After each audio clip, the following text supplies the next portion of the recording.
Humanianity, a new religious call.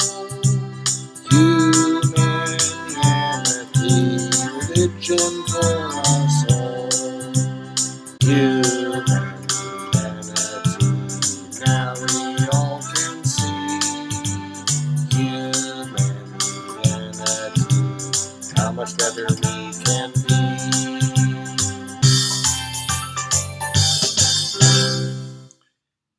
Hi, I'm Bill Van Fleet, and this is Humanianity Conversation number 24, recorded on May 10th, 2019. It is the 11th recorded conversation with my friend Mike.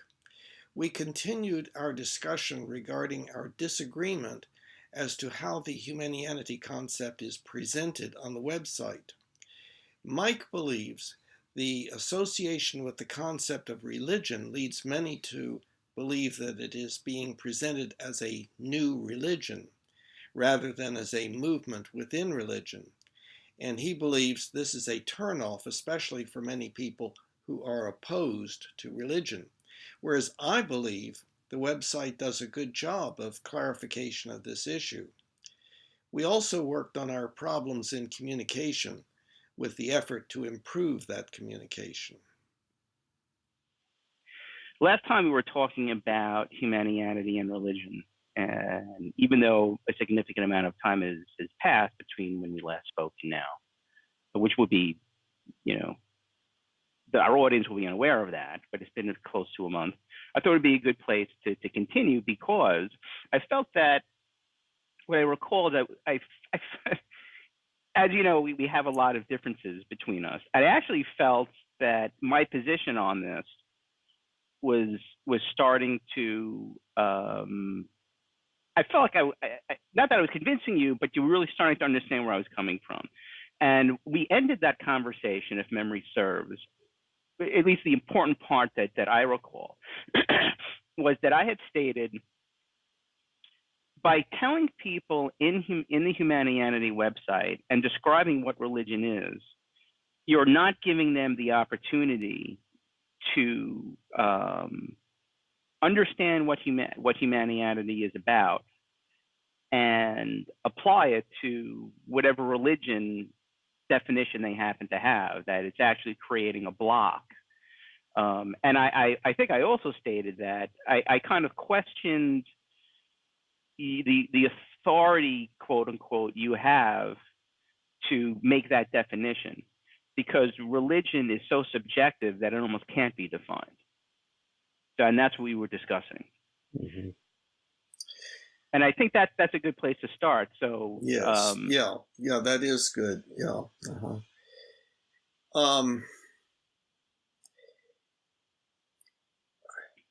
I think there's some very important issues. I've not changed my opinion, but I understand exactly what you're talking about, and I don't know the best way to proceed. In the first place, yes, you're right. I agree that the definition of, quote, religion is very unclear. There's no standard definition for it, and most people think of religion as being the same thing as what their specific experience has been. So they think of it as, let's say, Christian fundamentalist church or progressive Christianity or maybe Buddhism or something like that. Or also how you are defining it. Well, so you're doing the same thing. You're saying this is the definition of religion. That's my point. Okay, what am I saying is the definition of religion? What is your understanding of what I'm saying about it? That I have to go to the website. No. But please. I'm not going to. I won't go to the website. Yeah. My understanding of your definition of religion is that it is an institution that has formed and is primarily used and more than that, is characterized by a person's by its ability to instruct people of right and wrong and in ethics.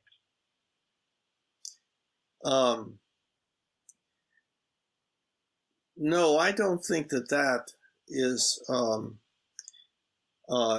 a satisfactory definition, although it is close.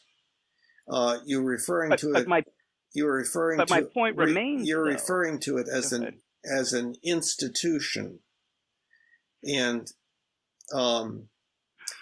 what the way that you have spoken about it just now would convey to most people an inaccurate picture of the way that I look at religion, and I think that my way of looking at it is more accurate. Now that remains to. I know that remains to be questioned. Yeah. Mm-hmm. But that's my point. So what you stated earlier in this discussion that we were having today, that most people think the definition of religion is their definition. Well, and that was a point I made last time, that you're essentially doing the same thing. You're telling everybody else that the definition of religion is your definition of religion. And I think that is, because of how subjective and how just ineffable religion is in many ways, I think that nobody, including you, really has the authority to set a definition of religion, and by doing so, you're blocking adoption of humanity principles. Okay, it's very important here. It is not true that I am setting the definition for religion. You are. That is not true. What I'm saying is that religion, the term religion, as used on this website, will be considered the following, and then I specify that. Now, I understand that there are problems with that. See, I understand what you're saying.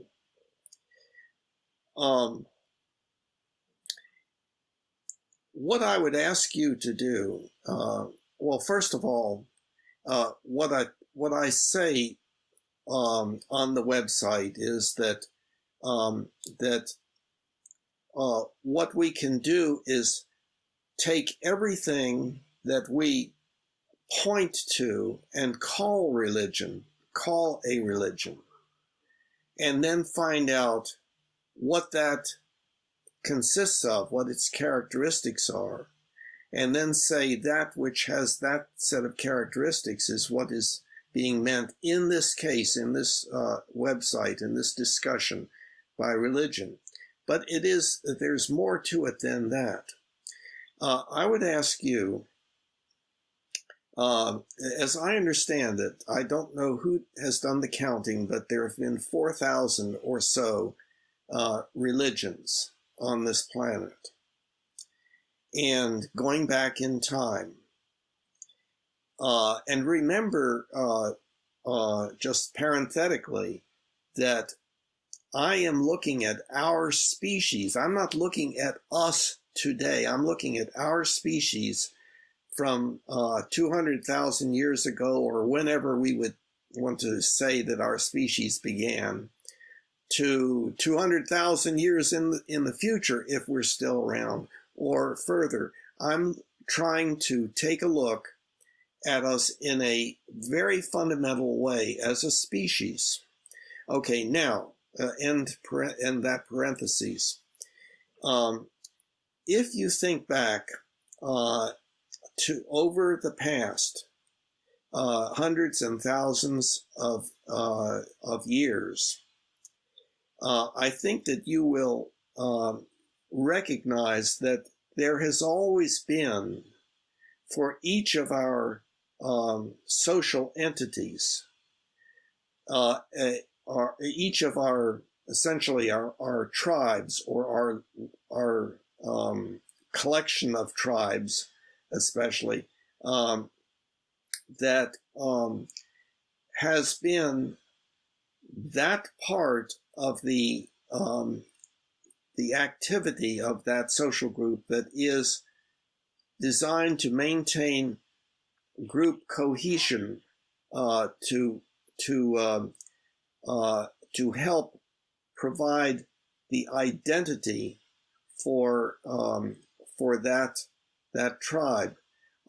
In other words, it consisted of all of the rituals and all of the beliefs that were a part of, well, this is who we are, as opposed to those next door or anywhere else. This is our way of being together. This is what we all believe. This is what we all do, and meaning then that that's what we should do in order to be good members of the group. Now, if we go back, 100,000 years, or 50,000 years ago, or 10,000 years ago, that was the basic activity that all were expected to participate in. And it was part of the maintenance of the culture. The culture being that set of beliefs about what should and should not be done. And there have been some developments, of course, over time that have brought about some current confusion and difficulty. And now, one of the things that is still the same is the tribalism, is that our religious beliefs, ethical beliefs and everything, vary from culture to culture. In other words, our tribes now are kind of large, and they have sub-tribes and sub-sub-tribes and so forth. But our cultures are significantly different in different parts of the planet. And even within a nation like our own nation, there are multiple, of course, entities that are of this nature, religious. But the religious activity, these activities that I'm talking about, that we've always pointed to and called religion, have been the only understood place of going to find out, to work on being a good member of the group, a good person. And of course, now the difficulty, I was saying that there have been some difficulties. One of the difficulties has always been that, well, it has varied from group to group. And that has tended to continue the tribalistic tendency toward reduced empathy for the other, and even a tendency to attack and to cause fighting and so forth, which is built into our nature, our tendency to do those kinds of things, and that we have to kind of learn not to do.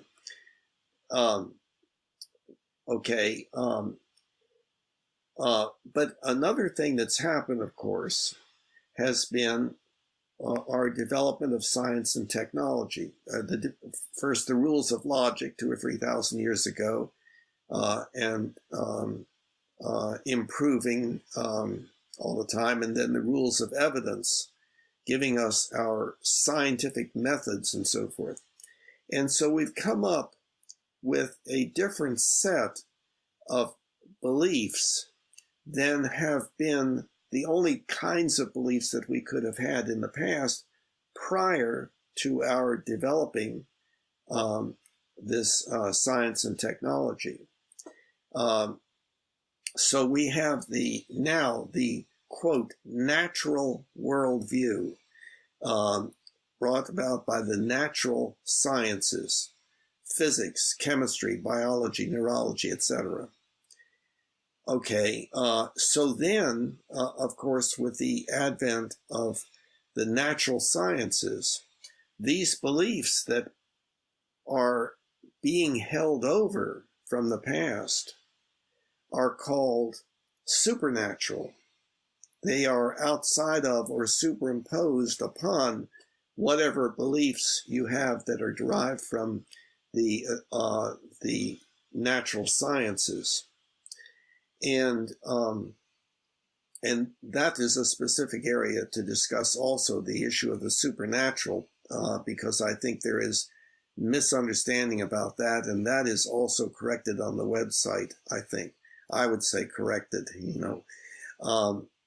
So what I'm saying is, if we take a look at these entities that have always existed and have been the primary function within a tribe, small or large, of coming together, then if those are religions, then the primary function of that was indeed the assurance of appropriate behavior as considered appropriate by that particular tribe or group. So back in the old days, there was very little distinction between religion and government. The two have tended to diverge somewhat, but always still with a lot of problematic overlap and so on. So now we make a rather big point of saying, well, government should be independent of religion, but it can't be if our government is our application of our ethical beliefs in the form of social procedures. And of course, we hear that all the time about, that a lot of the conflicts that we have within politics have to do with some ethical beliefs that have come from religious from the religious activity within the culture. But at any rate, so now what's happening is that this activity, this fundamental activity of religion, has begun to change by virtue of our science and technology. And what is happening, we still work with each other on trying to figure out what the right thing is to do. We have individual conversations with each other. What do you think I should do about such and such? And so on. We're always concerned about what the right thing is to do. But the whole business of studying that has kind of gone three ways. One is it has persisted in religions that especially ones that are fundamentalistic, but also progressive religions. They talk about, how should we treat each other? What is this all about? And so forth. Another way that has happened is that people have abandoned that. They have been leaving it and just working on ethics on their own and in their interpersonal relationships. And then a third way is that entities have arisen that are for the same purpose of working collectively on how to be a good person, how to do the right thing, how can we all work together what is being good and so forth, but they define themselves as, quote, non-religious. And so we have meetup groups that are along those lines. And but of course, that is a kind of tribalism itself, like, oh no, we're not religious. Those religion poisons everything. No, we are the right ones, and we can try to stamp out or allow to die out those awful things, religions. So that's another form of tribalism. See, and what's happening is it keeps us very divided and therefore prone to fight with each other. I think there is some progress being made, and that's what I'm identifying as and putting a label on the Humanianity movement within this total activity that I'm referring to as religion. Now, I'm almost finished here. See, yes, I have been encouraged, as you know, by others to go along with the flow and establish that, oh no, I'm one of the anti-religious things, or I'm not even going to talk about religion, they'll die out, that we've got the right thing here. I have been encouraged to do that. But what I think is... By some people, you've been encouraged to do that. Yes, by some. Oh, not by all, no, right. But there has been this this conflict. And see, what I have in mind is, as that paragraph describes on the home page of the each of the many religions being like worms going up the mountain toward the top and getting closer and closer until finally there is a merging, and that's by the religions changing and coming into the modern world. That is something for us to aim for, and we've got significant problems in accomplishing that. But my goal, to oversimplify it, would be to say, look, I'm speaking to the religions. You've got to get your act together, so to speak, and deal with these issues, and not just deteriorate and allow that part of our social functioning to just become even more fragmented and so on. The religions need to come together, including the non-theistic religions, the non-quote supernaturalistic religions, and so forth. There needs to be this change. So my goal is not to start up a new group and give it a new name and say, yeah, you're one of us. It is to help us as a species understand what we've got to do to stop, for instance, fighting with each other all the time. And that's one of the big things. The religions, so many of them talk about, quote, love.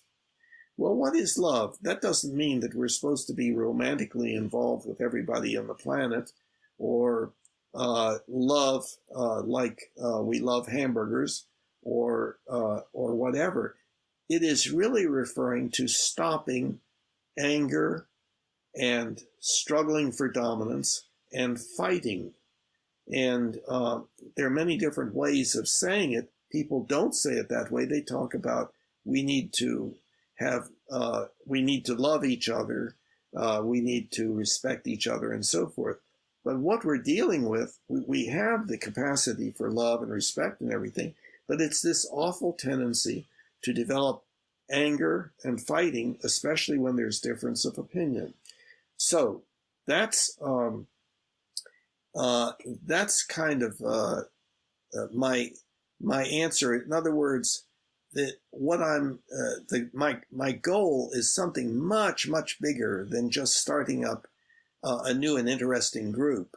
It is an effort to help us to come together as a species all over this planet, and we have a long way to go. That's why I say we're just a toddler compared to how we may become in the far future if we don't, or relatively near future perhaps, but not anytime soon, because we're the amount of fighting and competing with each other and struggling for dominance and so forth, which comes naturally to us, is pretty extreme, and we're so powerful now with that we can really screw ourselves up badly.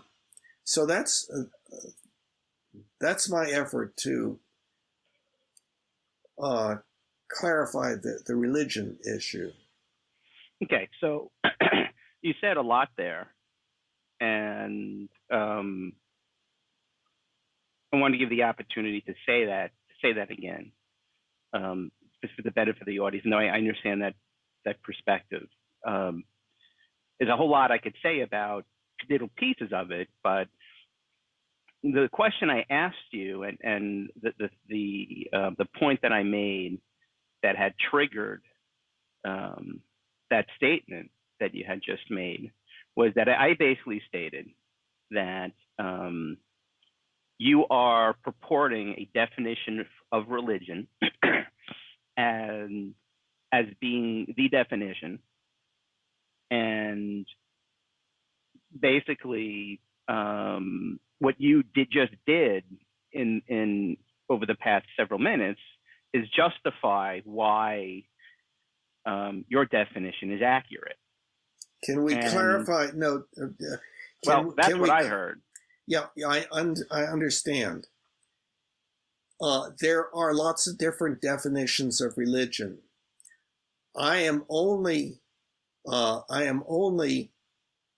defining it this way for the purposes of the website and for discussion to get this basic idea across. But I understand that there are other definitions of religion. People use the words in all different ways. So I am not trying to change the dictionary. I know, I understand. I definitely understand you're not doing that. But nonetheless, the way you're talking, and this is something I note with a lot of the times in the way you present your perspective, the way you're talking, it's as if, you know, it's Friday, my mind isn't working too well, but I lost my train of thought, unfortunately. I was an important point I wanted to make, damn it. It'll come back. A lot of the times, you know, what I heard in what you're saying was kind of like,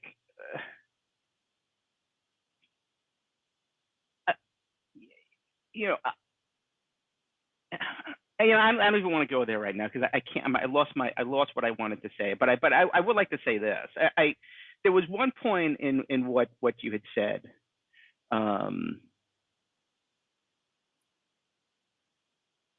where there's something else. Then if you're not trying to create a religion or not characterizing Humanianity as a religion, man, then if that's really not your intent, then it really, to me, and to a lot of other people, and just, I would argue objectively, by the way you word things on the website, it really seems like you are. Here are some of the reasons why I mean, actually, even though it's on this website you define how you're defining religion, you're still saying the religion for humanity, and in you're weaving into this narrative here with the word religion all over the place and attempting to define it in a certain way so it fits.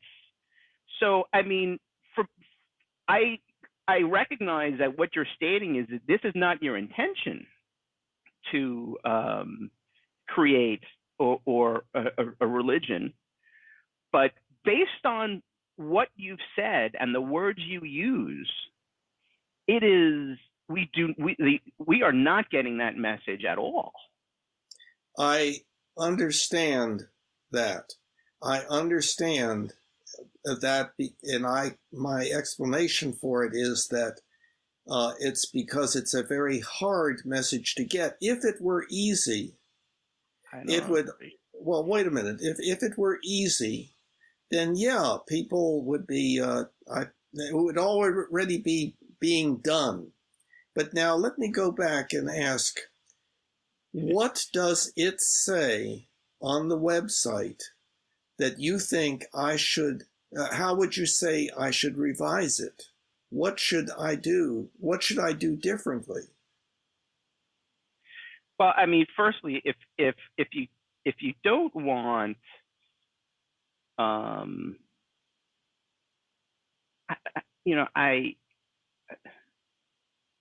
if you let's go to the website. Go to the I'm at the website. I'm looking at it. But if you don't want people to get the impression that you are creating a religion, mm-hmm. and Humanianity is a religion, mm-hmm. I can point you out to things that gives the impression that it is a religion. You're stating there the Humanian prayer. Right.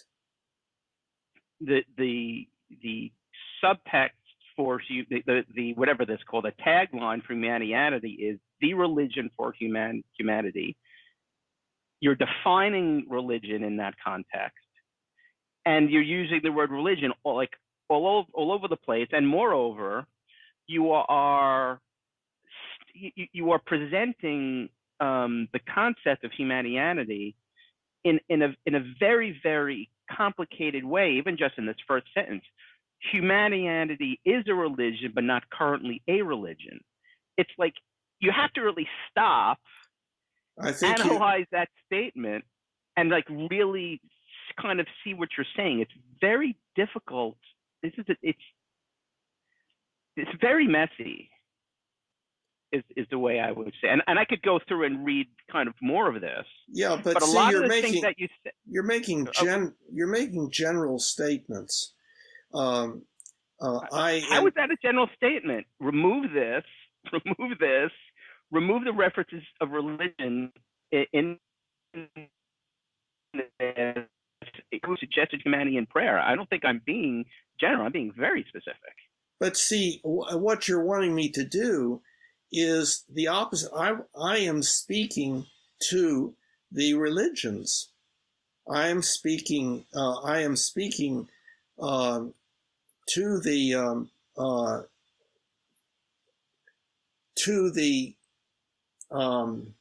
all of the different religions of the world, so that's whom I am primarily addressing things. Well, it's like, as I've gotten to know you over the years, and we had this conversation, I do recognize that. I mean, I recognize that what you're writing on the website seems to be, and what people are hearing, including myself, seems to be very, very different than what you're trying to get across. And most of the time, and most of the conversations about Humanianity, it has to do with you clarifying the concept. And that's telling me, even after people read the website, and even me, who's, I think, pretty intimately familiar with it at this point, can still see when I read the website how it encourages someone to adopt a belief about humanity that does not reflect your intent. And this is happening. Like what? This is happening. That what- humanity is, you're saying, is not a religion. And if you read the website, it's like you're playing both sides of the fence. Like, in certain parts, you're actually stating the religion for humanity, but then you're clarifying the definition of religion. But then again, you're stating there's a humanity in prayer on the website, and in other places you're saying, well, but humanity is just a movement within religions. It's like you're saying both things back and forth. I don't think the concept is hard to get by any stretch of the imagination. Okay. It's the way it's written. Okay, wait. What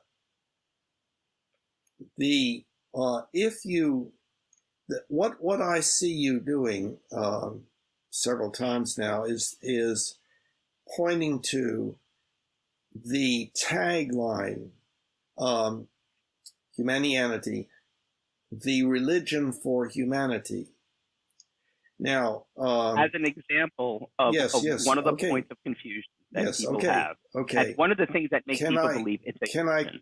Can I continue, though? I'm trying to clarify something. Certainly. The tagline for something is not a statement that exists. Well, wait a minute. It doesn't matter what the hold on. It doesn't matter what the intent is, though, Bill. That's what you're not getting. Yeah, but go ahead, continue. Yeah, well, I see you kind of as blocking out, refusing to acknowledge this point. Now, let me clarify. I go for high-speed walking at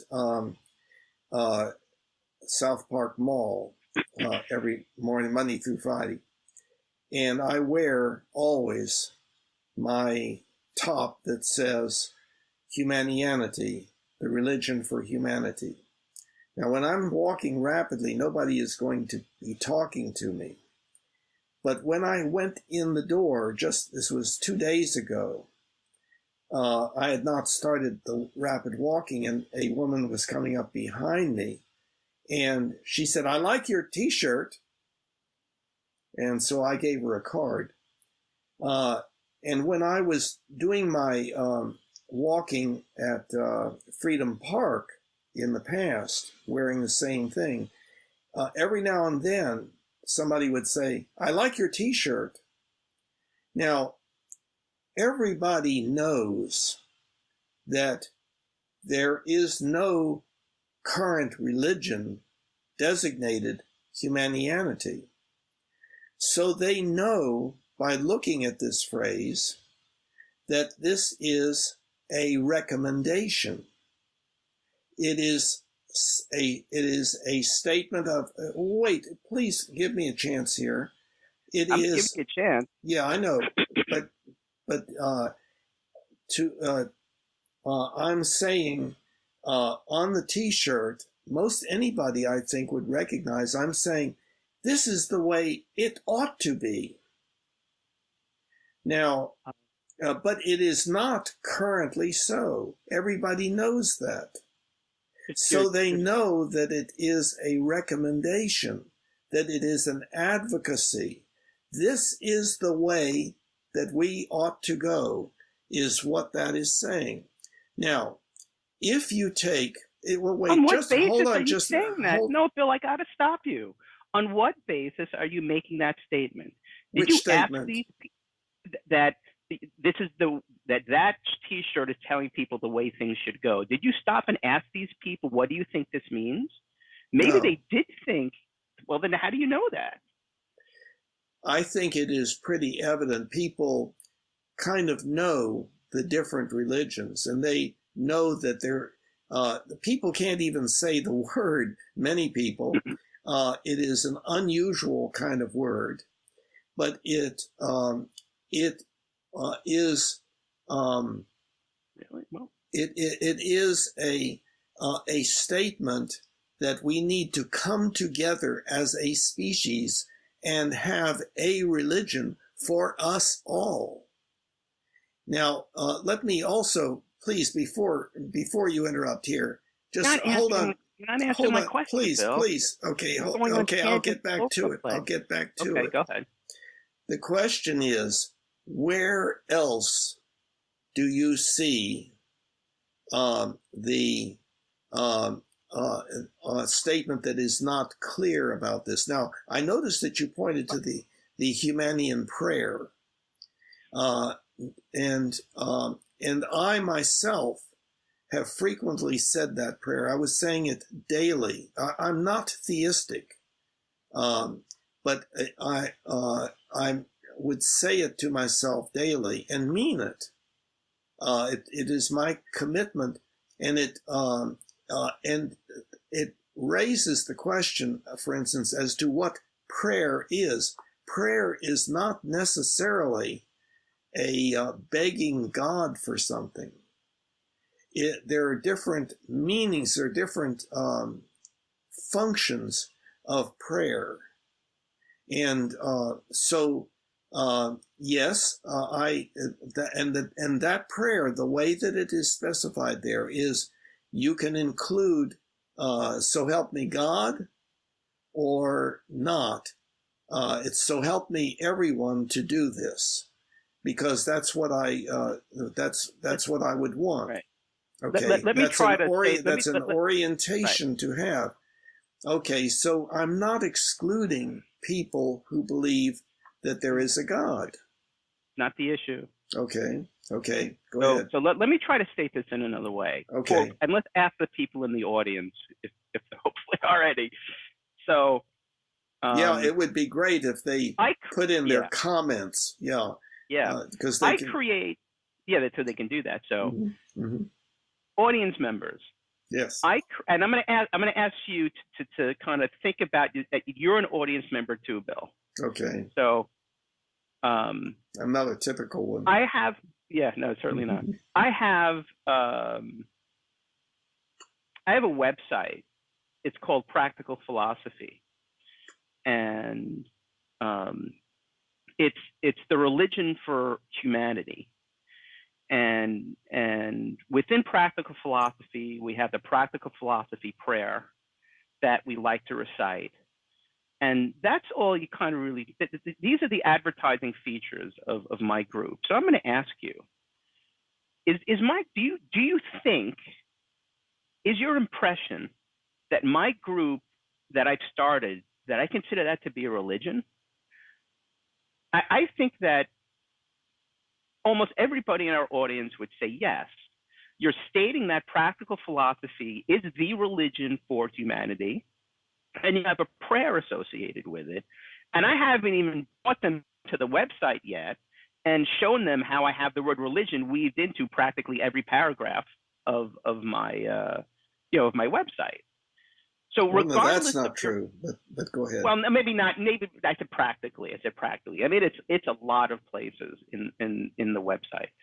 So I would here say again, if your intention is to communicate to people that Humanianity is a religion, that's fine. The thing that is cognitively dissonant to me, to a certain degree, to a lot of other people, is your statement that it's not, and yet what you say on the website. Because I mean, Chris and I have said for ages that we don't consider Humanianity to be a religion, and a lot of the conversations we've had in the past is you trying to convince us why it is. So we keep hearing, kind of like you keep shifting. It's confusing. So, but just based on that point of what I just said to the audience, I think on that basis, almost everybody would consider Humanianity to be a religion. Okay.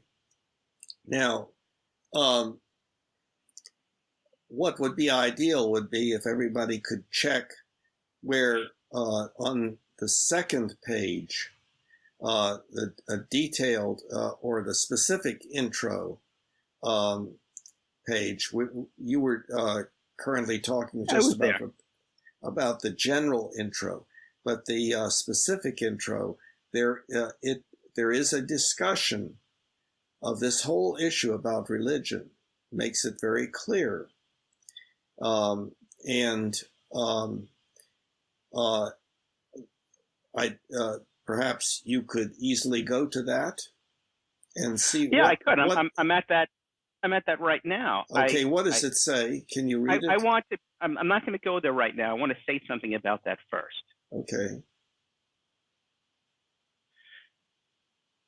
The fact that you even have to do what you did in the specific intro, which is clarify the definition of religion and how it applies to humanity, is in and of itself evidence that you're trying to purport humanity as a religion.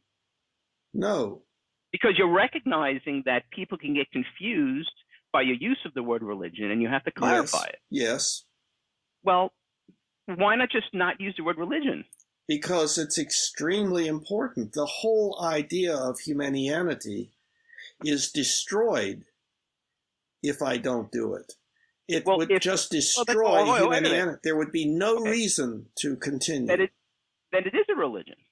No.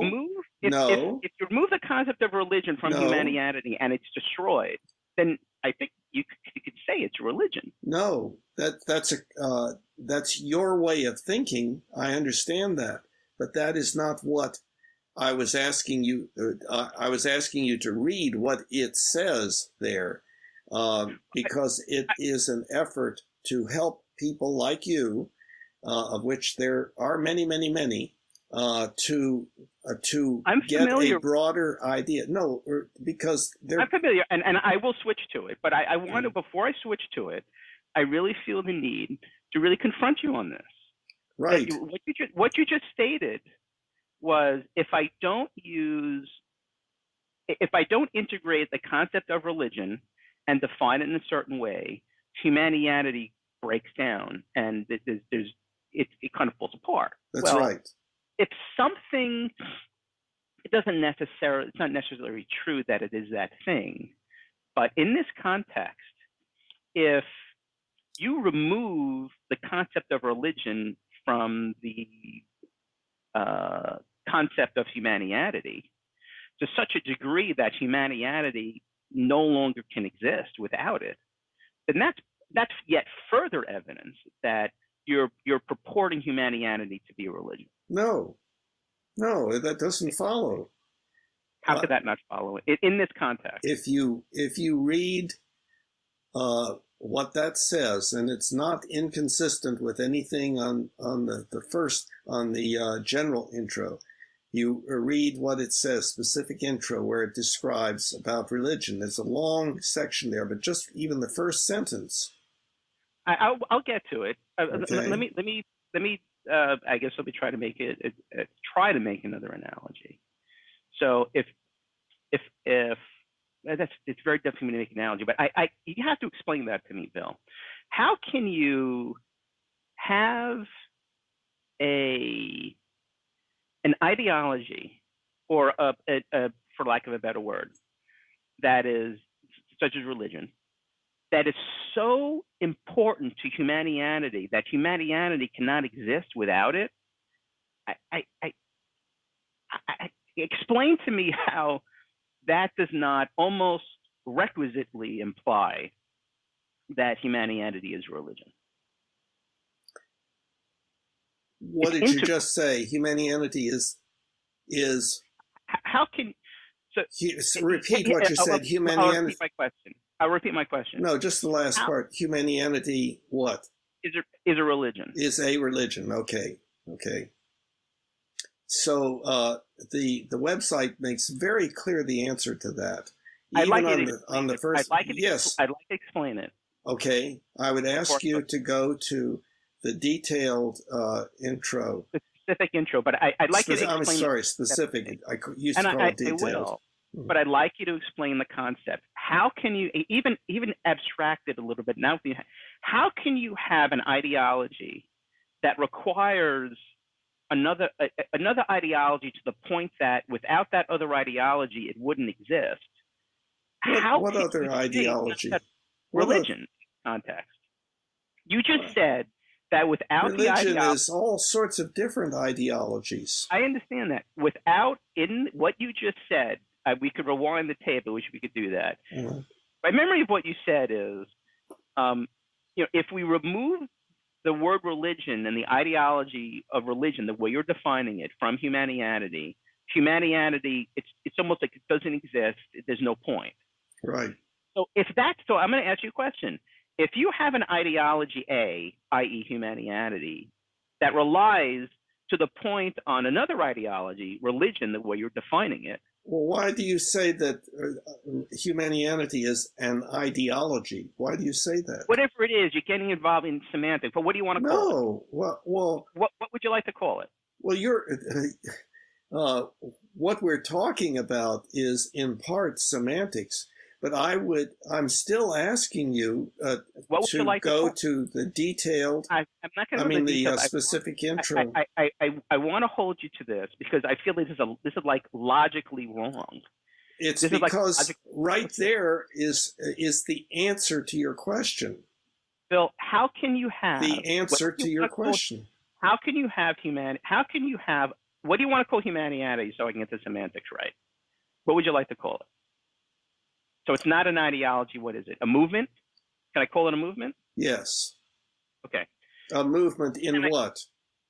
Okay. Cool. Regardless of what it is, a movement within. But that's so important. It's all right.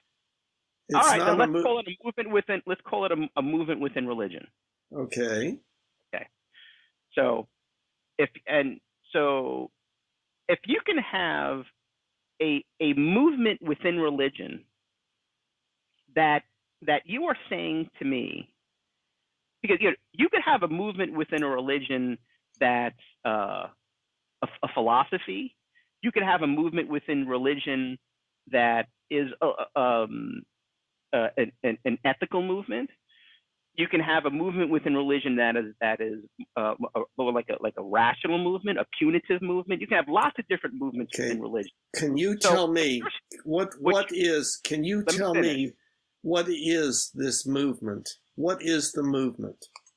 You're going off the topic. No, I don't think you know what the movement is. Let me make my point. I don't think you know what the movement is. It has nothing to do with it. This is what you do. I feel like a lot of times in our discussions, we reach a point where you're kind of like you're confronted with the irrationality of this. And then you say, well, let's not talk about it anymore. Let's get to its definition and let's talk semantics. No, let's talk about it. That's what. Well, I am talking about it. Okay, so we're talking. You're talking. Let me finish. So you're stating that there is a movement within a religion called Humanianity. And you're stating, if I don't call that movement within religion a religion, then the whole concept breaks down. No, I did not say that. I never said that. I think we broke down. Whatever you said did not come across. I got freezing and lack of sound. Can you say what you said again? Okay. Let me show you, and now we can go to the website where you state that. Okay. Where I state what? That Humanianity is a religion. Okay. That humanity is a movement within a religion, and that movement is a religion. You say that here. No, I don't say that. Humanianity is currently a movement within religion, and you also say that movement is a religion, is the religion for humanity. No, I don't say that. Where's that sentence? You said, okay. Humanity is currently a movement within religion. Wait. You haven't finished the sentence. Okay. This is the entire sentence. Yes. Okay. You then Okay. state, Whoa, no. Go read the whole no, sentence. Bill, you're cherry picking. There's no No, point in I'm. There's no point in us discussing this if you're going to do this. This is really getting almost ridiculous. But Come on. Mike, you're not not talking about what I'm saying. You're rephrasing what I'm saying continuously and making statements presumably that I've said that I have not said.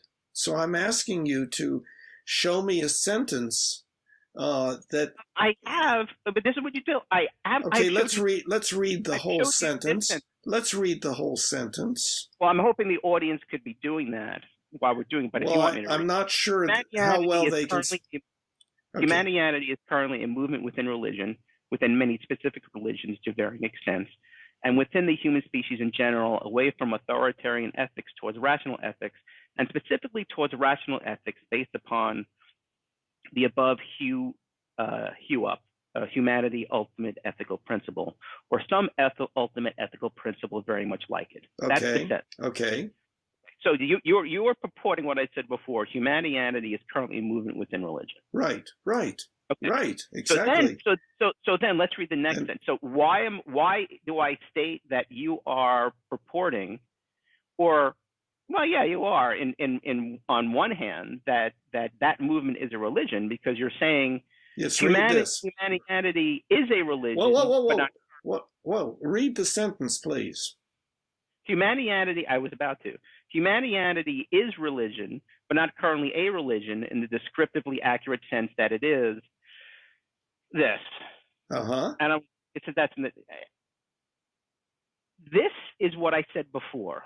When you read this, you have to stop. Humanity is religion, but not currently a religion. Right. Now, let's continue down. Let's continue down there so I can kind of help you understand what the confusion is, I think. Okay. So people read that and it's not a religion, but it is a religion. No, it doesn't say it is a religion. It is. But humanity is religion, but not currently a religion. Right. That in and of itself requires clarity. So what's required by people, they have to put that statement into context. So is it religion or a religion? What's the difference there? Yeah, big difference. When you look at the entire context of what you're saying, you're stating the religion for humanity. There's a prayer here, down here. Whoa, wait a minute. It's very easy to interpret this sentence to mean that humanity is a religion. But even though I agree, that's not your intent. But it doesn't say that. It does not say that anywhere. It does not say humanity is a religion. And in fact, it says down in the paragraph about the worms going up the mountain and so forth, that only when all the religions come together and we have one religion will humanity be the religion for humanity. Right now, it's just something being advocated. We need to work toward humanity as being our religion. Right now, we have many religions, and they're all different from each other and frequently in conflict with each other and so forth, and that's a bad state. And so what we want is that bad state to become a good state. We want this thing that is occurring where the religions are coming together, like interfaith movements and so on. Yeah, and I recognize whenever we talk, and I understand that's the intent of what you're trying to convey to people. What I'm trying to do here by showing you all this is to try to help you understand why almost everybody I know of, when they read this, gets the idea that humanity is a religion. Right. And even though, yes, but even though you don't mean it. Yeah, even though I understand that, But that doesn't, just because most everybody makes a mistake doesn't mean that they're not making a mistake. And that doesn't mean that somebody should not advocate that they stop making the mistake. But moreover, Chris and I during the Humanianity meetings would argue with you for like hours. I know that Humanianity is not religion, is not a religion, and it's not a religion. Right, I know, and we would like instead of kind of reinforcing that belief that we had, you were trying to explain to us how it is religion, and it's as I would say it before what I said in other sessions that we've had together, in this session too. And I think Chris has said it also, and other people, and Josh, and Tuna, and Steve, and a lot of other people that I know that are familiar with this. It is tragic that the way the website is worded it seems to be very different than what we hear you say, and it makes it very difficult for somebody just reading the website to kind of get what you're saying, because it is so easy. So what should I say instead? What should I say instead? I'm not even going to say that, because everything I recommend you reject. So there are no further recommendations that I have to say. But it is if you could find something, but it is clear after so many years of doing this that there is an ongoing confusion on the website that makes people think Humanianity, that unless you really get into it, and even when I read, right. and even when I read the website, I have to keep reminding myself this is not really what Bill means. Well, what is a sentence? Religion. What is a sentence that is saying something that just find me a sentence that says what I don't mean. I mean, I'll change it if I can find it. If I can find it. Well, I would say that given what I understand you verbally say, what you write, let me state it this way. What is written on the website does not very easily and very directly convey to me and a lot of other people that we both know what you mean by Humanianity. And even with me understanding you and having all these conversations with you, I would still agree with that. And I think there's evidence of that. And if you don't want to change it, then you're going to and it seems like you're willing to, then we all have to accept that confusion is going to continue. It's just going to continue.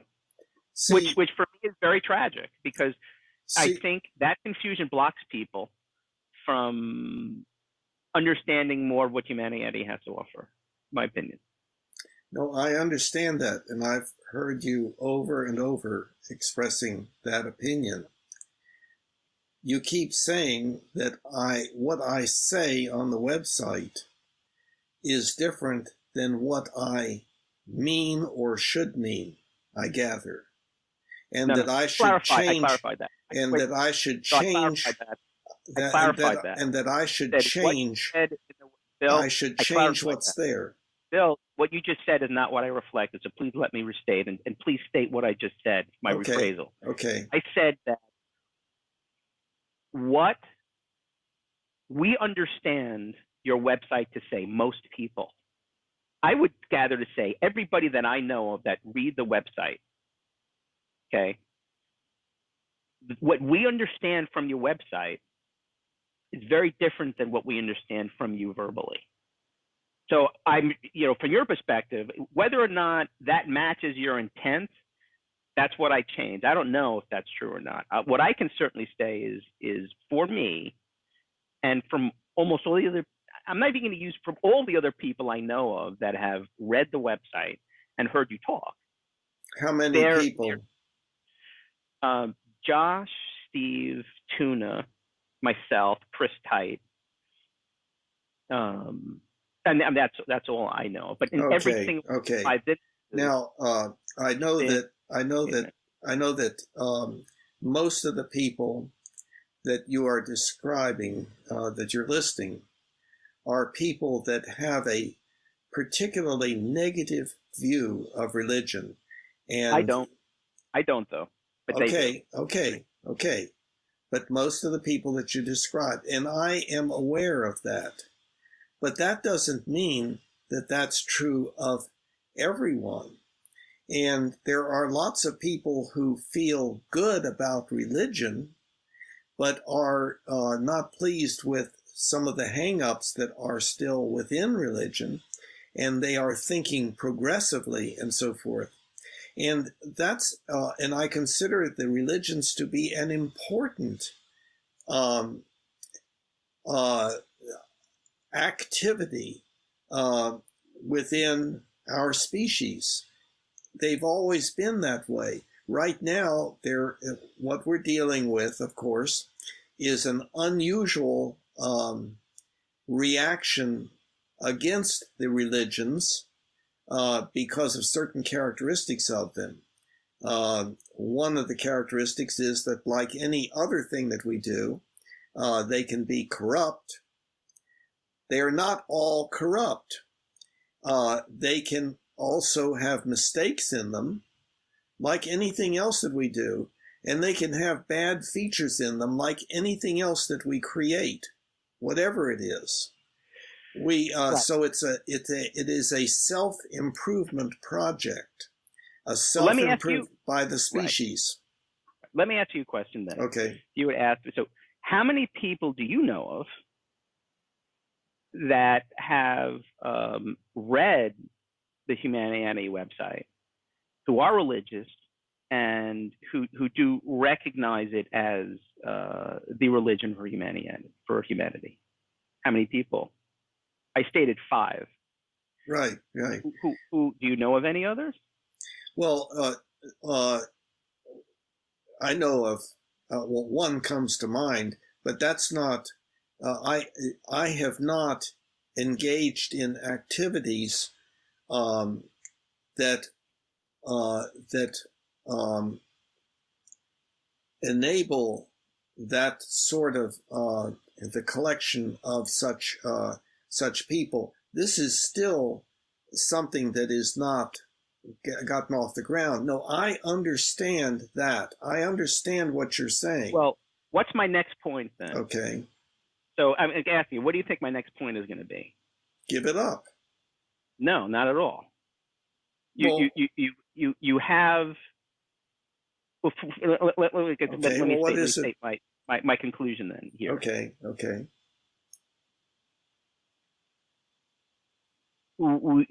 And this would be kind of my argument and of why the use of the word religion is relevant, and you can see it in the numbers. Humanianity is attached to you right now, and you are its primary communication vehicle. And the circles within which you travel are reflected primarily by people who have an anti-religious view. So, given that, you need to have a communication vehicle that communicates to them the benefits of humanity. In my opinion, you know, if you want to see it scale and get traction and adoption, you want to have a communication vehicle for the concept of humanity and its value in a way that they can understand, not be blocked at right off the bat. That doesn't mean you have that's the only communication vehicle. It means you need another one. well, And I know you're very resistant to doing that. I don't. It doesn't even mean that you need to remove the word religion. Probably, I don't. it probably means you need to communicate the idea that humanity is religion a little bit better. Okay. You have any suggestions? I would have to go through the whole website, and I would do plan on Right. doing that when I have more time. When Good. Good. after my contract is over, I do plan on Good. going through that first page Mm-hmm. and essentially rewriting it in the way that I understand, and then Uh-huh. hopefully we can go over it Yeah. in this. Because I recognize, as the founder of this movement, of the founder, not the founder of the movement, the founder of the person who's recognized this movement, it's difficult. You see it a certain way. This happens a lot of the time with the creator, the entrepreneur. They just see it a certain way, and that's just it. And it takes other people to kind of translate it. So hopefully I can be that other person. Well, what you and some others have advocated is that I become dishonest in order to I trick know we've heard this. people. We've heard this so many times. Well, I know that's your perspective. I That would, you I feel you're would like tricking to, people. I would like to I be, know. I would like to be able to speak. But Bill, you've said that. Well, I would like, the things that I say. Bill, the things that I say that you've heard lots of times, you interrupt me, so I'm going to interrupt you. We've heard that. We understand you feel you're being dishonest. I've heard that. Mike, I think you have talked much more than I have, and that. Bill, after the 40-minute dissertation at the beginning of this call, leaving that aside, yes, that's right. You did allow me to do that. Yes, no, I agree with that. I'm saying in our subsequent conversation, it's like I'll be in the middle of a sentence, and you'll say no, and it stops me from talking. It's happening. See, it's happening again. Well, let me explain why I do that. It just happened again. And I'm going to do it again, and there's a reason why I do it. Because you have a tendency to talk for minutes and 10, 15 minutes at a time on tangents about a lot of other things. It's very difficult for me to follow, oftentimes. And it winds up, at the end of the day, the statement is so long that, and goes on so many tangents, that it doesn't address my initial question. So if I start to get serious about really wanting to address an issue, rather than give you an opportunity to just state what you want to state, I have to interrupt you. But the same thing is happening in reverse, I believe. When I try to get my point across, you start shaking your head, and then all of a sudden you interrupt, and I can't finish what I'm saying. And also the things that I recommend in order for you to understand, you say, no, I don't want to do that. Although you have now done that. You have indeed gone and read some of what I wrote. But now, for instance, there are issues that need to be discussed, like you found the Humanian prayer, and you just quickly showed that, but not clarifying exactly what it was. And I think that if one does that, if one takes a look, one can see what is being advocated for with regard to the prayer. In other words, it is indicating that one does not have to have the usual beliefs that people attribute to somebody who is, quote, religious, in order to engage in a mental activity that can indeed be of benefit. Okay, so let me stop you right there. You're doing it again. This is what I was talking about. Doing what again? So we started going on tangents. And the original thing we were talking about is left in the dust, which is why I felt the need to interrupt you before, but I didn't, because I wanted to allow you to see this pattern. So we started this segment of our talk with the past few minutes by it was about the way we were relating to each other. And then, like, all of a sudden it goes to the Humanianity prayer and going back to the website. It's like, but that's not what we were talking. That's not what the subject, that's not what we were connecting on and working out. And a lot of times when you talk, again, it depends upon how important I feel. It was an example. But I understand it's an example, and you intended it to be an example. But usually, I'm not going to use the word always, I'm going to say usually. And what I mean by usually is maybe 8 to 9 times out of 10.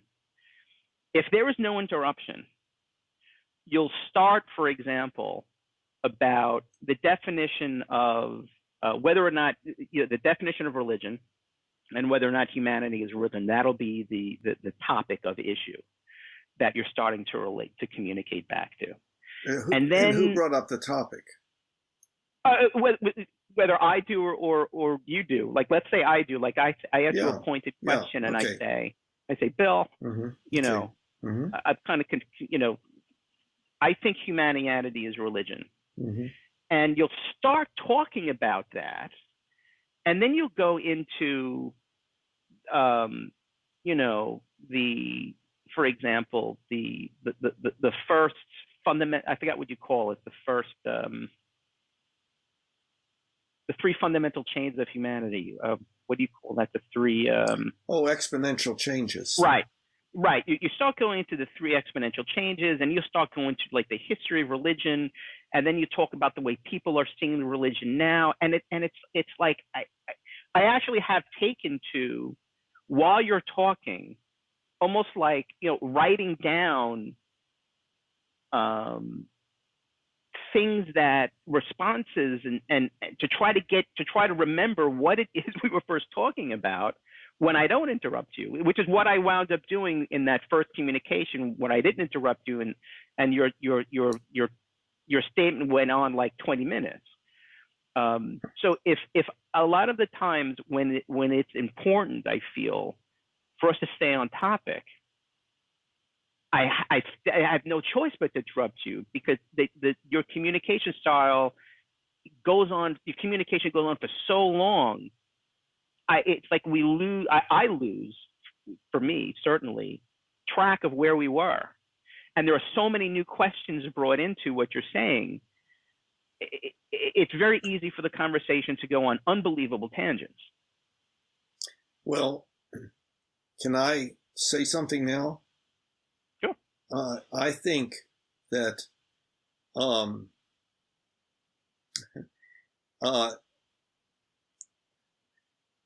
that I'm not going on tangents, that I am actually addressing the specific issues that you're talking about.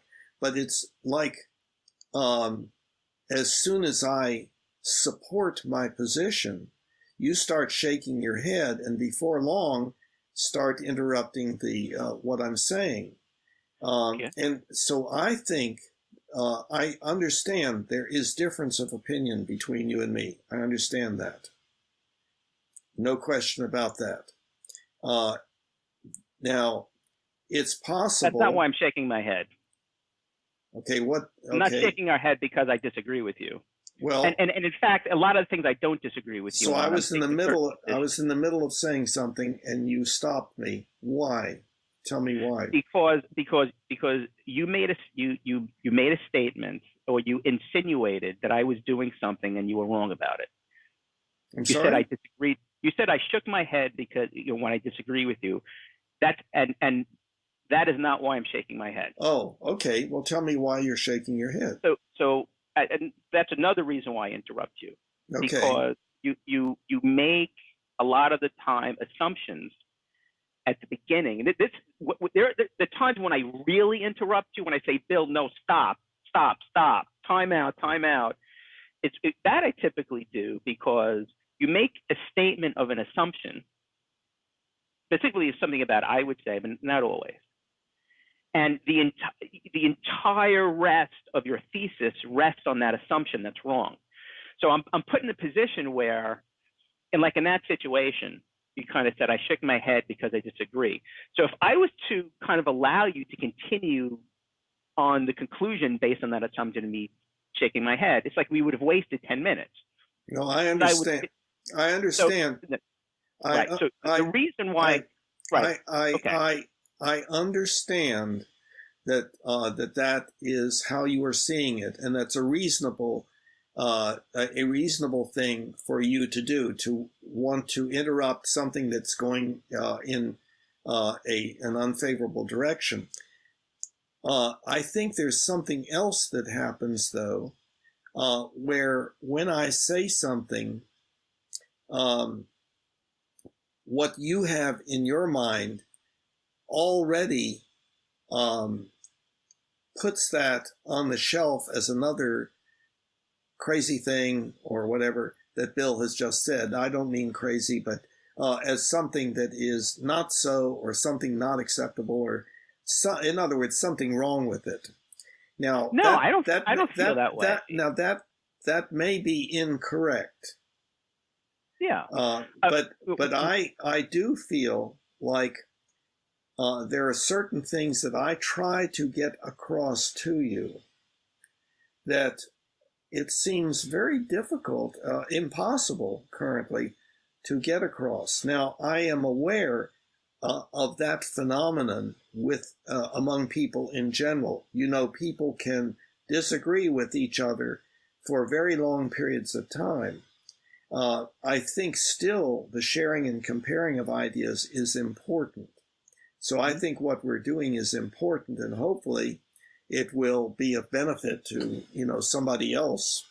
I definitely agree. Yeah, I don't. Like I said,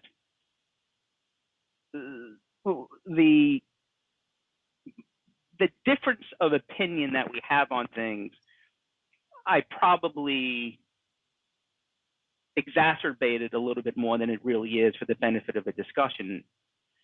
But in this situation with Humanianity, a lot of it is true. I see it very differently than you do. But that being said, when I shake my head and start going like this, what I what I'm really doing at that point a lot of times is I'm saying to myself, I usually shake my head when you make an assumption and you start going on the conclusions based on, and that assumption is wrong. And I'm shaking my head. I'm like, that's not what I said. That's not what I meant. And it's like I feel like now I kind of have to, I want to wait, and I try to wait to a period of time. But when it starts going, 5, 6, 7 minutes down after that assumption you make about my reaction was not accurate, then it's like I just have to say, Bill, stop. Like, this is, the conclusions you're making is based on a false assumption. Yes, and I understand that that's the way it is within your mind. I understand that, and it makes sense, and you're doing what you believe is the right thing to do, and so forth, the helpful thing to do. I understand Well, that. I understand that. If I'm talking to somebody and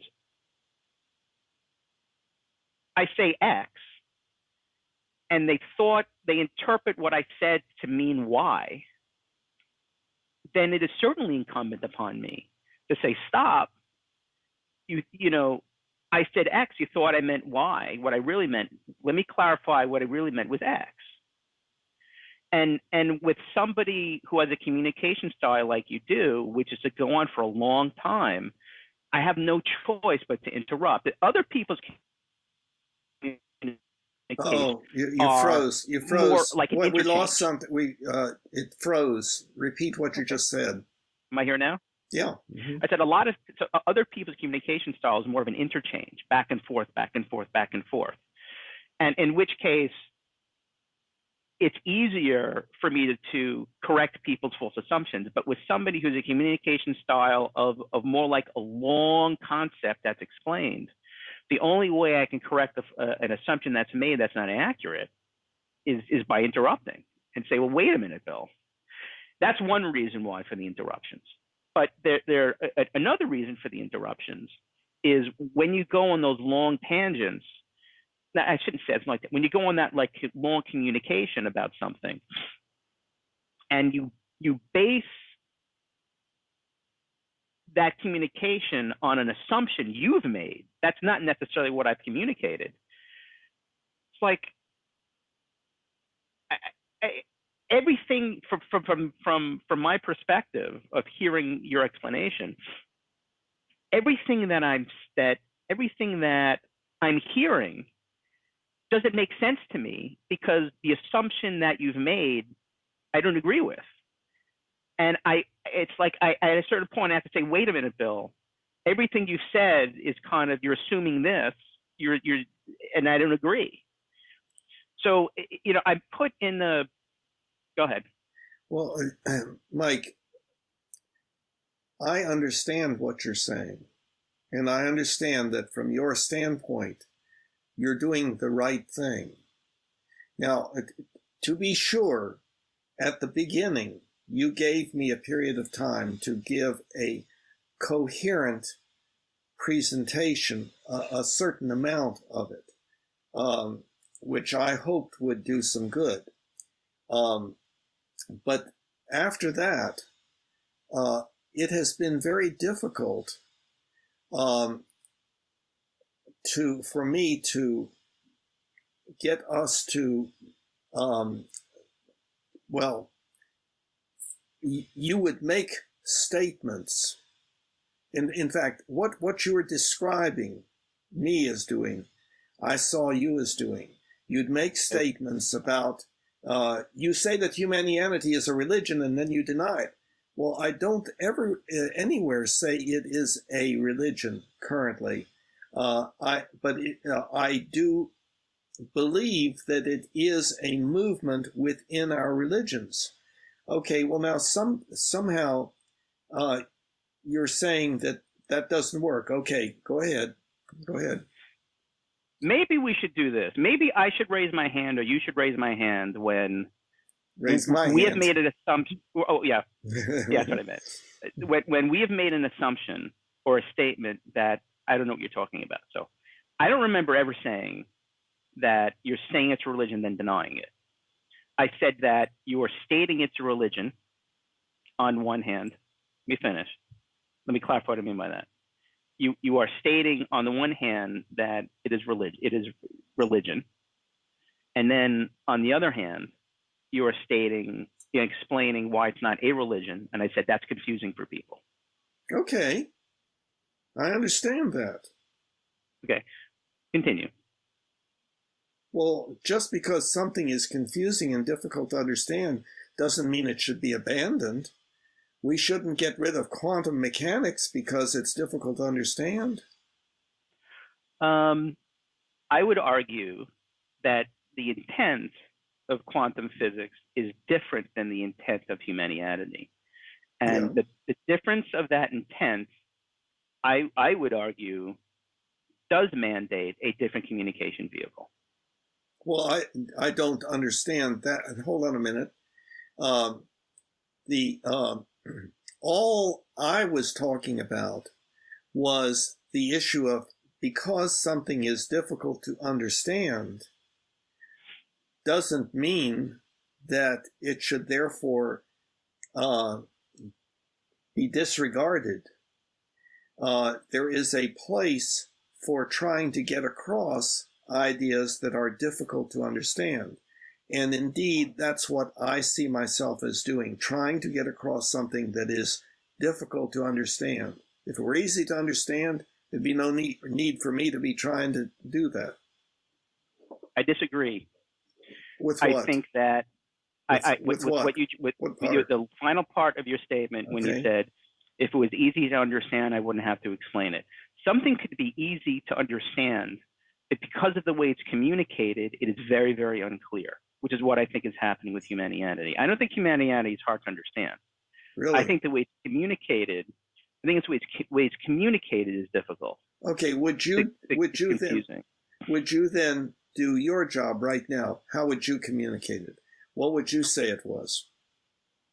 Bill, I can't do that. Why? Humanianity is not difficult, but it's complex and in depth. Yeah. To do an adequate job of that in the way that you're going to hold me accountable for, knowing you, for accuracy, I would have to take that offline, like I intend to do, and write it. I can't just state how I would, but I can state generally what I would do. Okay, no. Generally, what would you state? What's your elevator speech for Humanianity? Okay, that's a good one. Mm-hmm. Let's think about that. What's the elevator? What would be my elevator pitch for Humanity? I've used that elevator pitch for other people. Okay. You mean regarding Humanianity? Yeah, when I told my wife about it, and my dad and my mother, like what I was trying to remember what I had said. And what was their reaction? Julia went so far as to listen to the podcast and read the website, but she found those webcasts to be not reflective of what I said. She said, I don't know what you're talking about. It seems like he's talking about, those not the webcasts, the podcasts. You mean the books? The books. She started to. You had this interchange with this guy about Humanianity. Oh, way back. Yeah. And I wondered, because that was very, very early. So I don't doubt that I did not do a good job on that. Right. It's that's something that should be removed because it's not. But I hate to do that. Maybe some explanation needs to be made that that was at the very, very beginning of the formulation of these ideas, and I've had to make all kinds of revisions and everything to be clearer to myself what it was that I was dealing with. So the Randy the interviews by yeah. So that's not a good example. Yeah, I mean, that's one part. So she did that, and she read the website. And I talked to her about this probably probably like 5 or 6 months ago. And the way I had brought it up, the way it came up was in the context of the difficulties that she's having in her life. And we were actually listening to an audio book. I think it's called The Four Agreements. Mm-hmm. And I actually was going to recommend that to you. And I said to myself, I was like, this is unbelievable. I said, what this guy is saying is basically relies on, Bill's entire philosophy of life. I said, if you like this Four Agreement thing, this book that you were listening to, then you should really listen to Bill's thing. And he said, oh, really? She said, oh, what is Bill's things about? And I'm trying to remember the elevator speech that I gave to her, because that was a perfect elevator speech. But I remember and I will formulate a new elevator speech now. But I remember that elevator speech was enough to motivate her to listen to the podcast and review the website. And then especially like the website, she said, I don't get it. That's another person, in fact, who said, it sounds like he's talking about religion. And I found the website to be very confusing and not reflective too.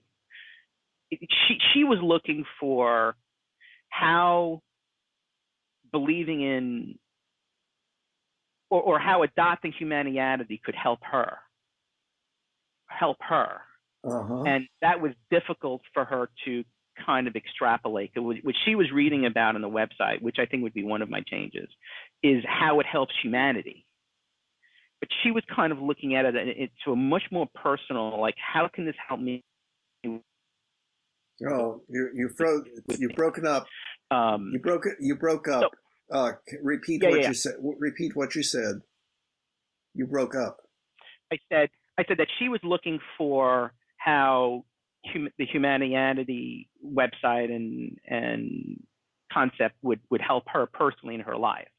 To see things differently, to behave differently, to improve relationships, to have less stress, to just see things really differently.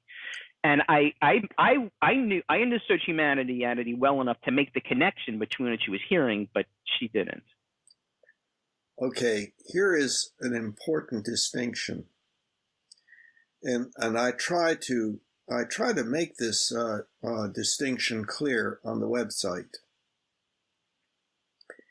Uh, Humanianity is only this movement in religion, in the nature of our ethics.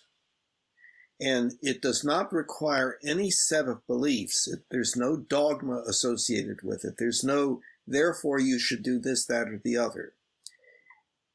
On the other hand, I, as one Humanian, one individual, have some ideas that I think are consistent with that ultimate ethical principle, but they may not be.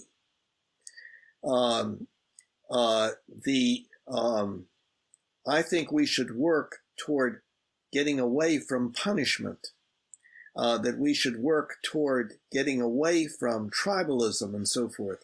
But that's just the viewpoint of one person. That's not Humanianity. That is the opinion of one Humanian. And so the Humanianity, to be Humanian is just to have the commitment to live in rational consistency with that ultimate ethical principle. But one can make mistakes about how to do that. And that's why the sharing and comparing of ideas is so important. And our religious activities have been the place to do that, although we have lots of other ways also, like interpersonally, like reading books, and then meet up groups that say we're against religion or don't have anything to do, presumably, with religion, but discuss ethical issues. But the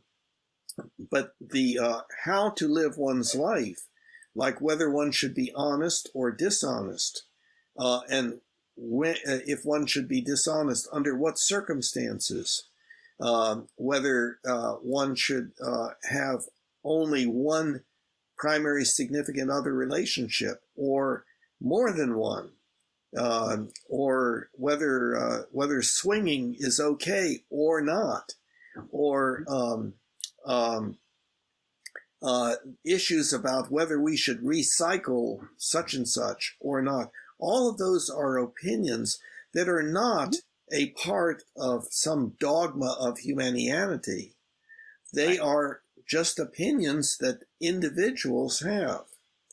But on the other hand, the more a person says, well, I want to base my beliefs about what I should or should not do, not on obedience to something that's the most powerful or the most powerful leader or the culture or something, but instead what would be rationally consistent with the HUEP, that's what makes me Humanian. But I can be a mistaken Humanian. So if she's looking for, I think there are answers there.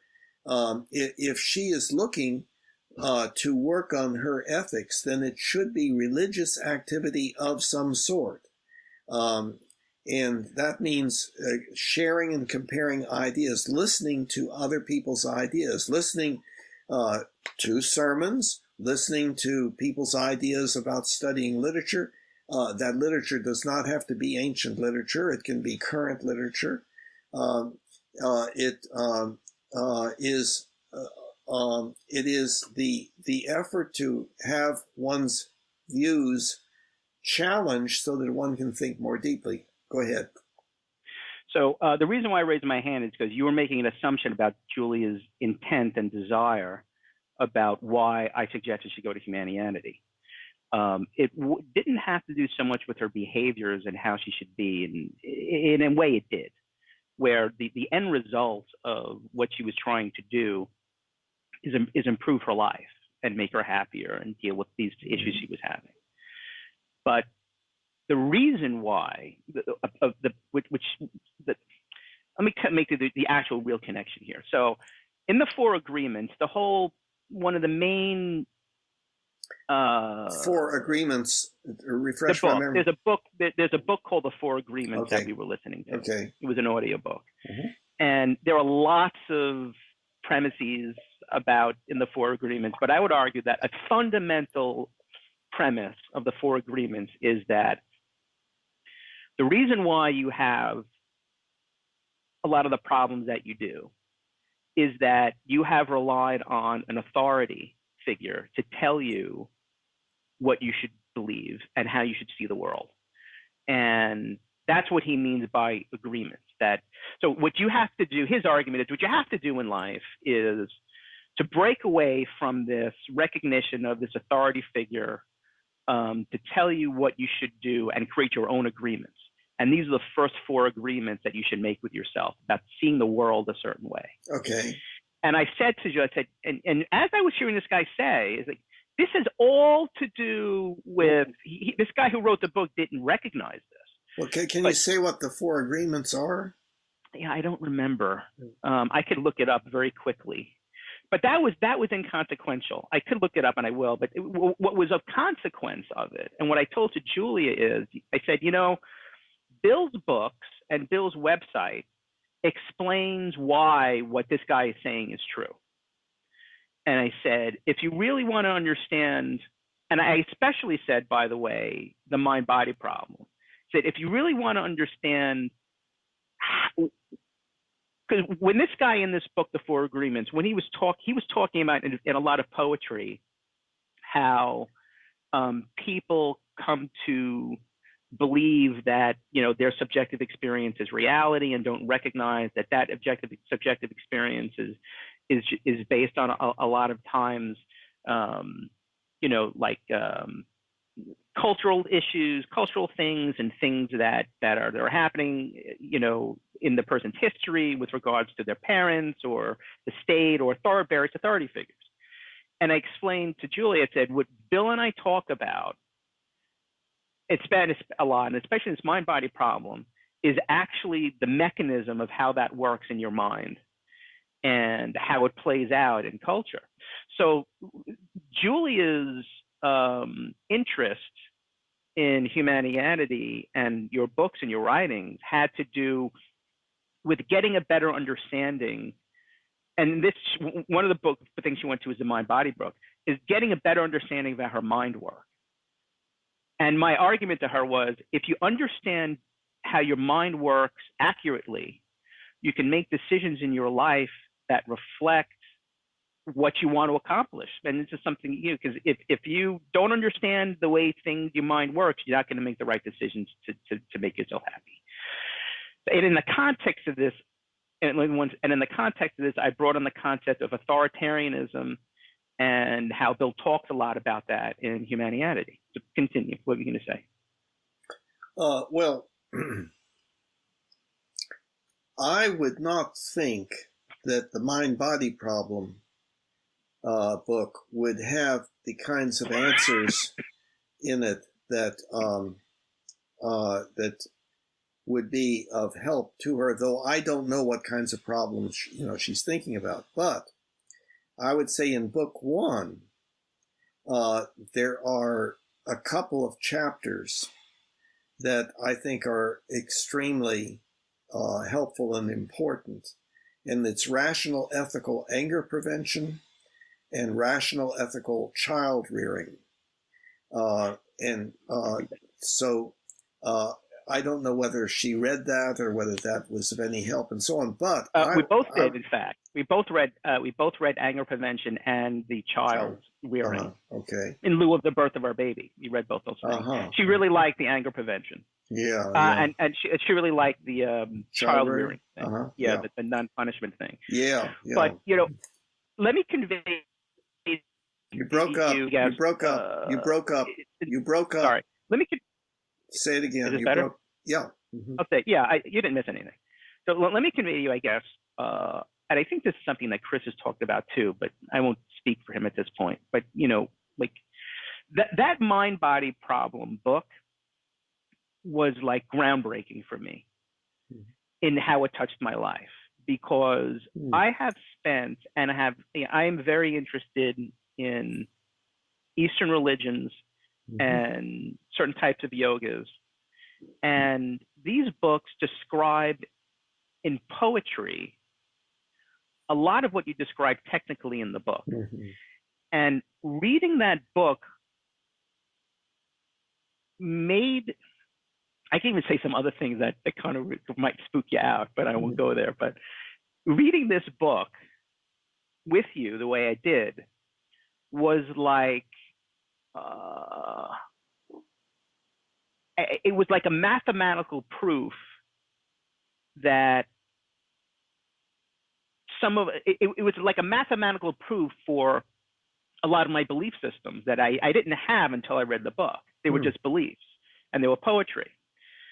It was really like that was the few life-changing events of my life is when I read that book. Gosh. And it was really fantastic. And when another one with Humanianity was this whole idea of rational ethical living.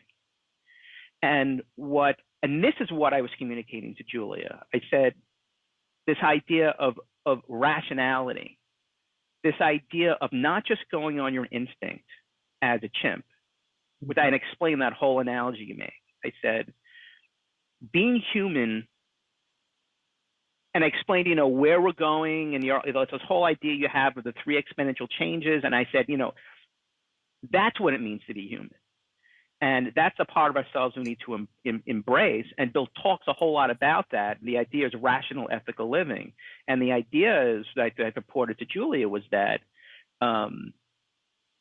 you don't just go with your quote unquote instincts, that you want to apply reason and rationality and understand the way things work so you can make decisions accurately in terms of what you want. And I also you explain that in the book, that if you don't understand the world, how the world works correctly, you're going to do things that are not going to get what you want because you don't understand the way things work. And I think it was, I purported that the Humanianity book and the Mind Body Problem book would give Julia a better idea of the way things really worked, and that you do it very, very well. Wait, the Humanianity book, are you talking about book 2?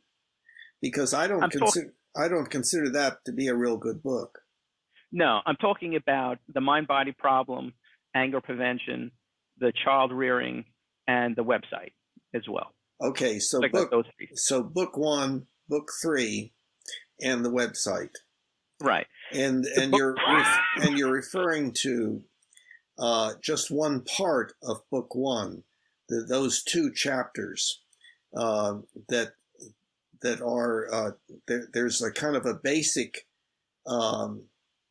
way of looking at things that is advocated for, and then these are examples of things that would be forthcoming in my opinion, and so on. That's a little bit complicated, but you're not talking about the beginning of book 1. You're talking about the middle of book 1. Well, no, I recall stating that she should read book 1 and book 3. Yeah. And within one of those books with these chapters on anger prevention and child rearing. Yeah.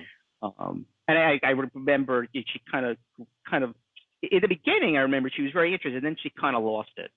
But when it comes down to my elevator pitch of what I would be doing with Humanianity, I would, and again, I know you're going to kind of hold me to this, so this is just kind of a swag off the top of my head. But what I want to try to do is encapsulate and convey the idea that Humanianity will help you see yourself and the world differently, such that you will be able to take more,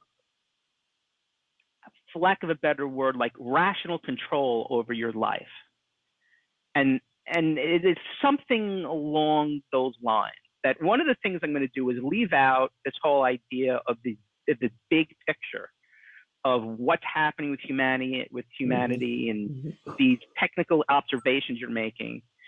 And I want to say, kind of given that, here's what it means to the individual, and here's how they can live, and here's how you can live better as a result of that. So one of the key concepts is rational ethical living. That actually will not just save humanity. It would fix, if people could actually do that, I believe it would like fix like 60% of the mental illness that people demonstrate. It's Well, what is rational ethical living? in the elevator pitch. I would say that fundamentally, rational ethical living is making a conscious decision to rationally define your ethics, your belief system, and the way you should act to accomplish a certain objective, which in most cases is that ultimate ethical principle. And that's one of the things I would communicate to people, that you have to ask yourself, what is it that how do you see life? What do you want to get out of life? Yeah, what do you want to get out? And there it is an interesting set of issues. You might want to review the conversations that I've had with Steve Rast about the foundation of ethics and so on, because that is relevant. But leaving that aside, or even what do you want to get out of life? I mean, it's really, how do you want to live your life? What's important to you? And that could mean for some people, I want to help humanity survive. Mm-hmm. And for other people, it might be, I just don't want to be depressed. For other people, it'll change over time. But the key thing here is, if you want to accomplish that, well, I think there's a couple of key things. I think one of the key things is what you decide should be done rationally by you, not on the basis of your instincts and not on the basis of some dominant authoritarian figure. And that's the first kind of thing that happens. And then once that happens, reason should be applied to how you should behave to accomplish that, what you're saying you want. Like, for me, that's the nitty gritty. And all that elevator pitch is supported by the Mind-Body Problem book. And that can be a basis for explaining why they should be doing what they're doing, and to help them to understand.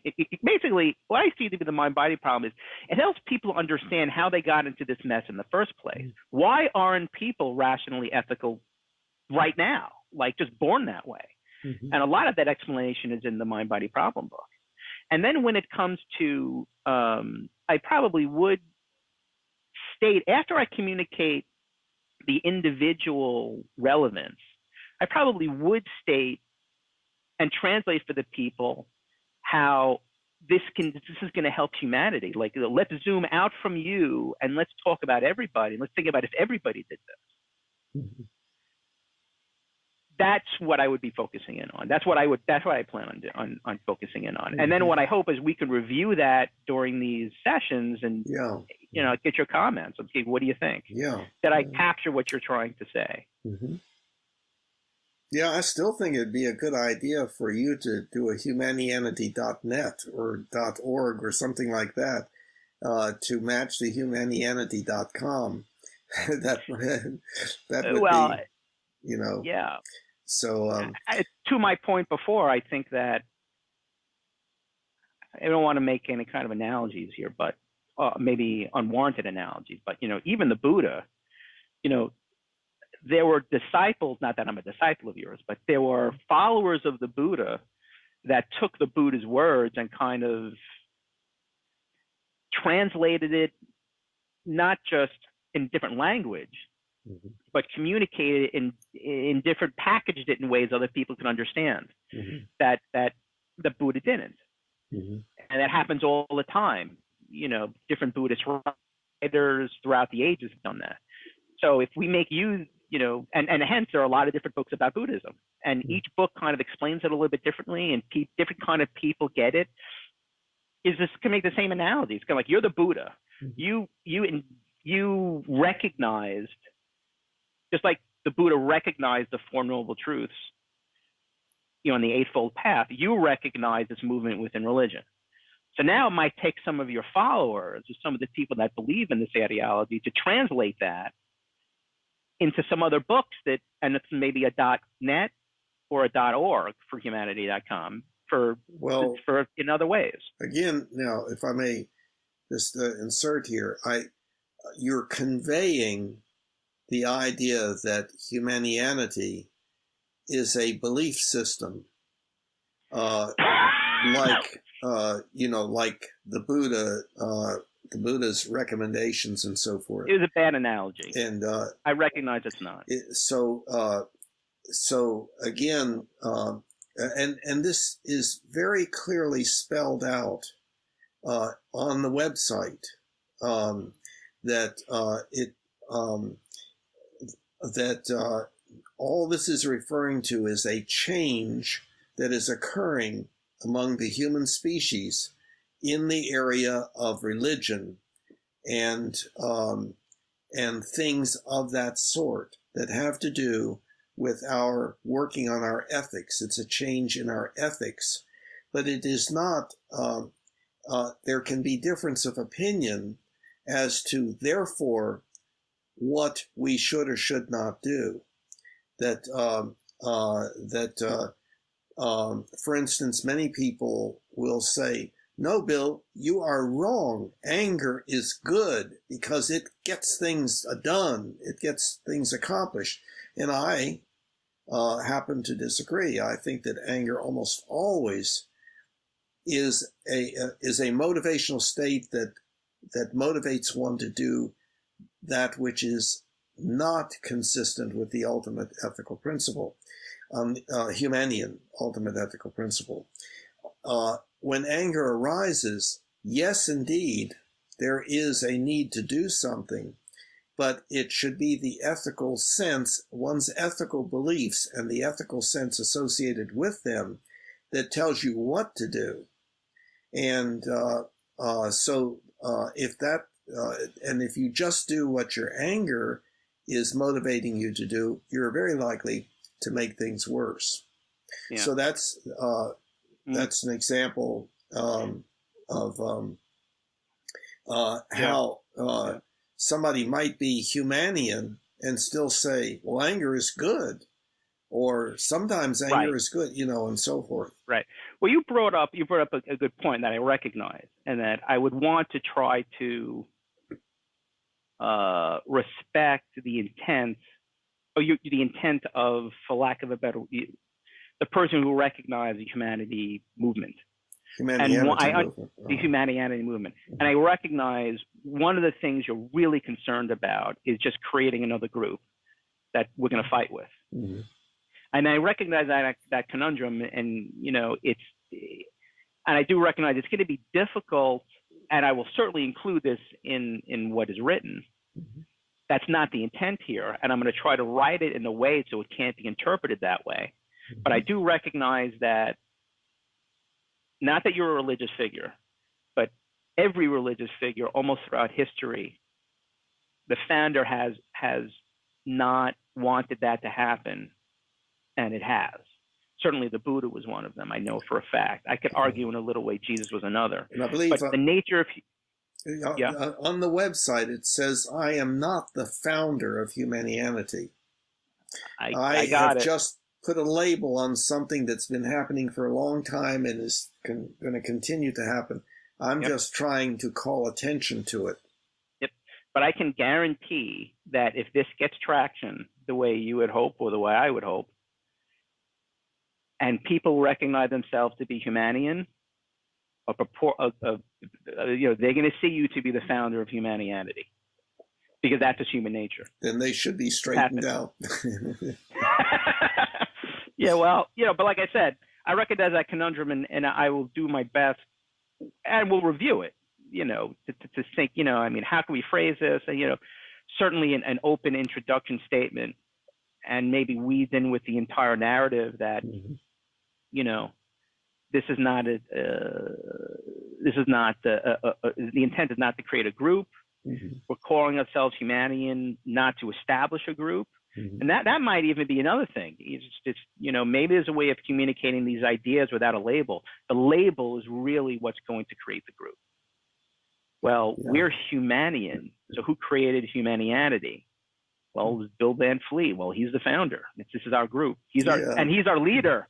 That would be a bad idea. Yeah, I know.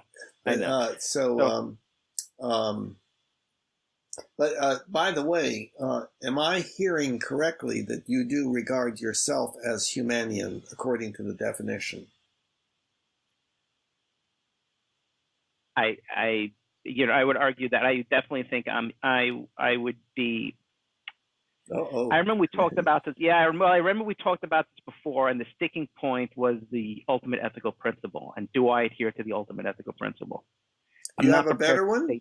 Do you have a better one? Well, no, I don't necessarily have a better one, but I'm not sure. Yeah, because Maybe I. that would be that would be a good conversation for our next meeting. Uh-huh. The ultimate ethical principle, Yeah. and let's just take that apart. Because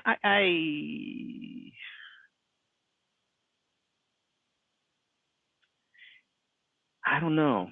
In a lot of ways, I see the ultimate ethical principle to be contrary to like human evolution. I don't know. I would say this: Well, in a if sense, I it allow my is. In a sense, it is. That's the whole idea and that's the that whole idea. because Yeah. because of our special capabilities, essentially by virtue of our symbolic language, we can stop just behaving like chimps. We can Right. we That's a can good point. say, because pain, suffering, disability, and early death are produced by the processes that evolution has brought about, especially fighting, and of Right. course life feeds on life and all of that. But we, because of our symbolic language and our ability to empathize with each other much, much more, because we can tell each other what it's like to be us and so forth, and our ability to cooperate, we can say, let's stop some of this chimp-like stuff. Let's really try to get rid of our tribalism. Let's really try to get rid of our struggling for dominance. Let's really try to get rid of our hostility and our tendency to develop anger and so forth, especially when there is difference of opinion or something like that. We can do better than that. And that's going to make us drastically different than any other species on this planet. It's already done that to a certain extent, but we're still, like I say, a toddler, with our Right. thumbs on the nuclear bombs, And like this is a good conversation. This is a good topic for next time because there's. yeah. I didn't want to get into it, but I'll say, but I have a lot of, and they are. I have some. I think what I see to be, and not logically. It's not logically inconsistent. I see some like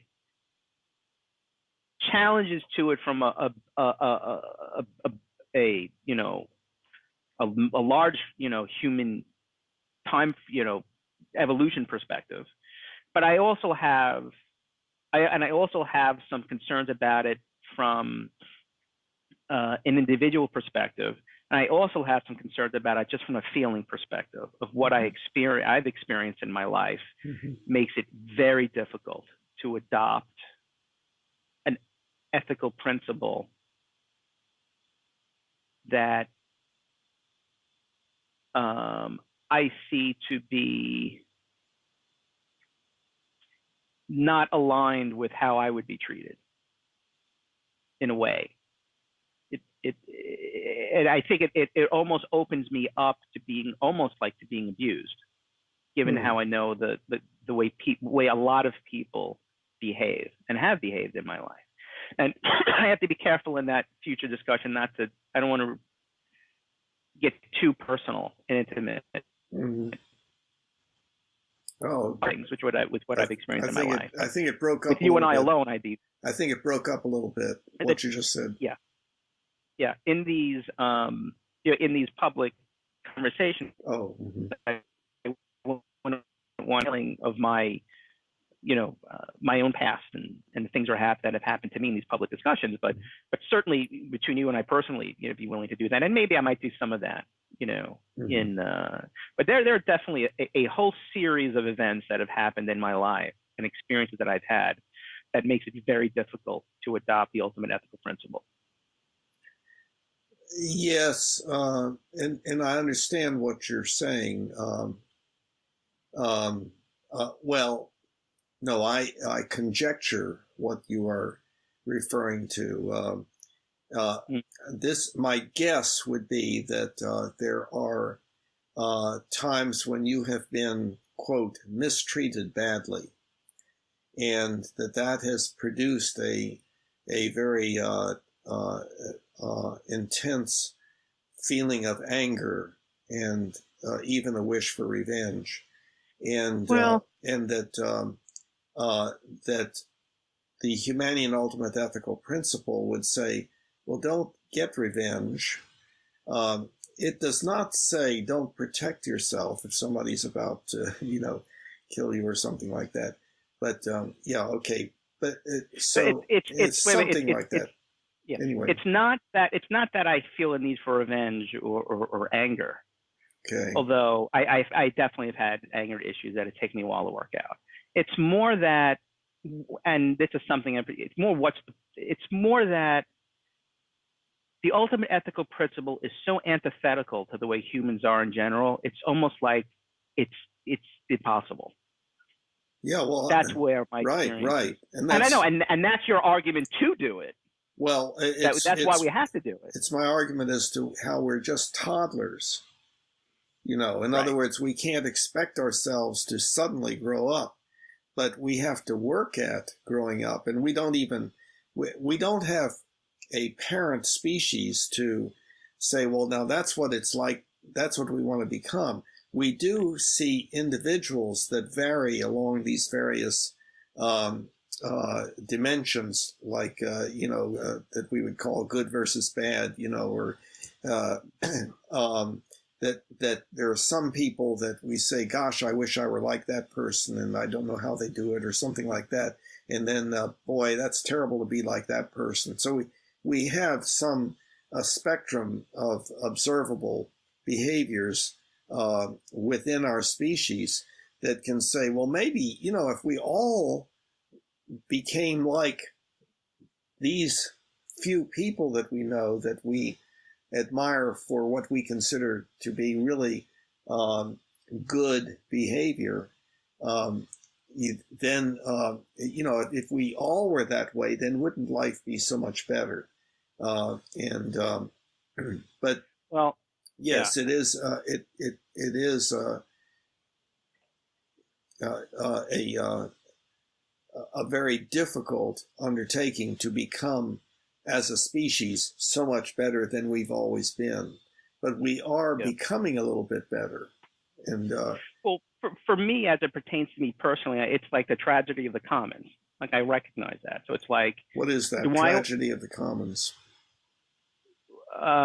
The tragedy of the commons is, I don't know what the label of it is, but it basically means that to do the right thing, people wait until everyone else does the right thing, and in the end, nobody does the right thing. Yeah. So, and it comes from sharing of land, and it's applied a lot to the environment. So in the context of humanity, it is that. I recognize that for me. It's like, well, certainly the ultimate ethical principle is the right principle for humanity, and therefore for me personally. But it's like, well, why should I do it if no one else is going to do it? Because we're all just toddlers right now. And when I look at the rest of my life, the 30, 40 years I have left, it's like, I see it to be opening myself up to more pain and mistreatment from these other Why? toddlers. Why? See that I Well, would. and it's like, yeah, now we're getting into real in the nitty gritty. We should say this for next time, but that's a good question. Yeah, yeah. I Because think I would say the why opposite. I would say the I would say the opposite. opposite. Yeah, yeah. But then I could be wrong. I So think in this situation, I recognize that my belief systems about certain things have been influenced heavily by my own personal experience. Yeah, And sure. and also to the point where, if that personal experience has been so atypical from the norm, I can't trust that I can't trust my conclusions. But all that being said, even recognizing that reality, that if my experience was atypical, I can't make general conclusions based on that experience. But even recognizing that, even if I just see people now, I think that, you know, individuals have a chance. Humans, I'm not convinced. Humans in general, I'm not convinced of it yet. So when you're asking me to adopt an ultimate ethical principle that takes into account the welfare of humanity in general, it's a sticking point for me for a whole lot of reasons. Yeah, maybe the understanding is a little bit different there. And I would recommend reviewing the general intro thing having to do with sphere of influence. That's, I think, it kind of clarifies some things about priorities and stuff like that. But yeah, well, and do you think you might one day appear at Charlotte Humanianity? You know that meets every Tuesday at 7. Absolutely. The week after October 22nd is my plan. That's when the contract is over. And definitely we plan on doing it and being a regular, in addition to continuing these things. And I know we kind of went way over our time this time, but I think this is a good idea. What do you think? Yeah. For both of us. Yeah, right. We'll have to see. But I understand your concern about how the communication goes, and I have a similar concern and so forth. I think each of us sees the other person as doing the same thing and so on, and it's hard for us to see it from the other person's perspective. So I would still want to make my statements, but I'm not sure how to state it. I know that that the issue is an issue for people. I'm not trying to please my anti-religious, atheistic friends. I'm trying to present something for the world, and it's an understanding that may be helpful, that the more it is obtained, and it is going to be manifested when people get together, however they do, to work on how to be a good person, how to have a better life for oneself as well as for other people. So, right. And that's what matters. And that's what matters for me. That's what matters for Humanianity. But I think with regard to our communication, I think there needs to be a way we both can communicate to each other that, there needs to be a pause because something was badly misunderstood or something one of us don't understand. Right. And, sure. and I think this is a good idea, or like you raise your finger. That's an indication to me that when you raise, like you've raised your finger a few times, that's an indication for me that there's been something that you really, beyond you just disagree. There's just something you don't understand. You need clarification. Yeah. And similarly, when I do this, it's a communication to you that you've misunderstood. I don't understand. I don't see where this is going. Right. And there needs to be clarity. So do you feel comfortable using that? Oh, yeah. Yeah, we can try that. Maybe we'll have better methods evolve with time. I do try to address the issues, and often it seems like I'm not to you, whereas it seems like I am to me. And so we might be able to figure out, well, what goes wrong there? Am I screwed up in my thinking, or using non-optimal language in trying to convey? or is it that that you have a pretty strong um, part of your belief system that that it is hitting up against, and so on? And that would be true in reverse. Like that's the way you're seeing it with me. Well, Bill, you're just stubborn. You're just Yeah. you won't listen to feedback and so forth. And so Yeah, certainly not. I don't. The reaction I have, and I need to stop, is very rare. I'm not going to say never. It's very seldom in response to, I think you're crazy, or I think you're not making sense. I'll usually let you continue before I say that. When I interrupt you, it's based on something I recognize that you've made an assumption about what I've said, or you're making an assumption that I don't agree with. So and that's when that's when I say, well, wait, we have to talk about that first. Yeah. But, so we can keep studying that and see what goes wrong, and develop an increased communicative capability between the two of us as we, if we study what seems to be going wrong each time, we could actually, learn from that. Yeah. Well, I've spent some time thinking about that, because I recognize this happening in Humanianity with Chris and with Tim and with myself, and also in these conversations. And I think I don't observe anything to be going wrong per se as a result of any fault. I just think that it is, in this case with you and I, it's a fundamental difference in our communication styles. My communication style tends to be, I think, interrogatory, and to be in an exchange. Whereas I try to say something, and try to get your reaction based on your reaction. I say something, and then you say something based on and the conversation evolves. Where the impression I get from you is you do the same thing, but you like to explain the much larger context of what you're saying, and a lot of the time, and things that are related to that, and you like to give the real total picture. And for the way I think, it's difficult for me to follow. Right. Yes, I understand.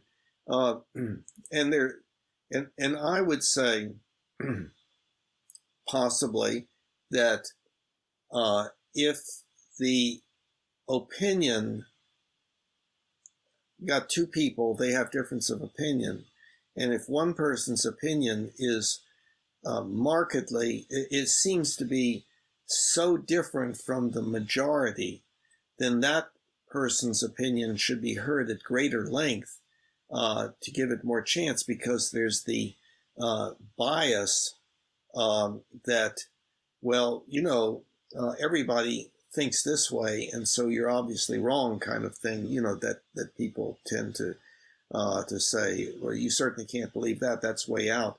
So the thing that is more way out needs more explanation. Yes. I think you've made an assumption there that I see your belief systems, or your ideas, or your beliefs, to be not the norm, in the sense that it's something that I don't share. Almost everything you say about religion, I agree with. The three exponential changes, I agree with. How how you see religion right now, I agree with. So I don't disagree. I'm not understanding that even though I agree with them, I'm not seeing how they relate to what we were originally discussing, because they tend to be, you're painting this big picture, and I start getting confused. Even though I agree with them, it's like, yes, I understand about the exponential changes, I understand about the development of religion. What does that have to do with what I asked you? And that's when I start getting really confused. And that's when I say, wait a minute. But it's not that I disagree. Yeah. I actually do agree. Yeah. Okay. So we still, I think, have some work to do to figure out, at least I think so, to figure out exactly what we disagree about.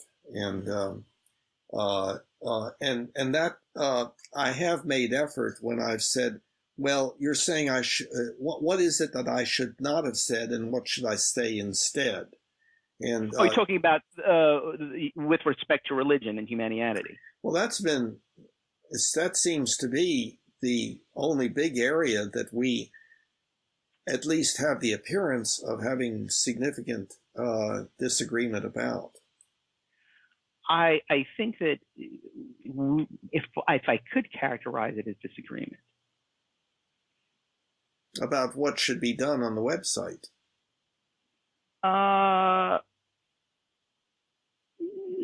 No, I don't think that's a disagreement, because I don't think you don't seem to hold any type of.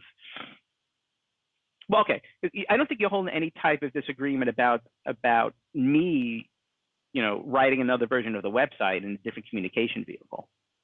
No, you don't see that. You don't have an issue with that. No. I think where we might disagree on is that the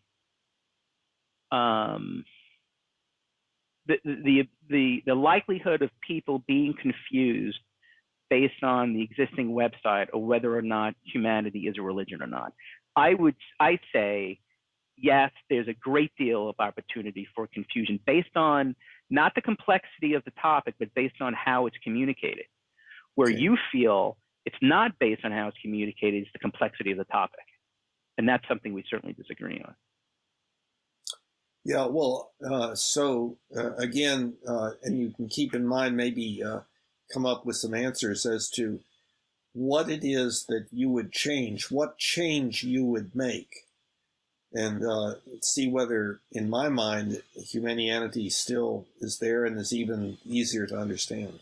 That would be good. Well, yeah, well, that's part of that's where I see these discussions going. So, audience, if you want to see a discussion of where these are going to go, Bill and I are going to get together, and Yes.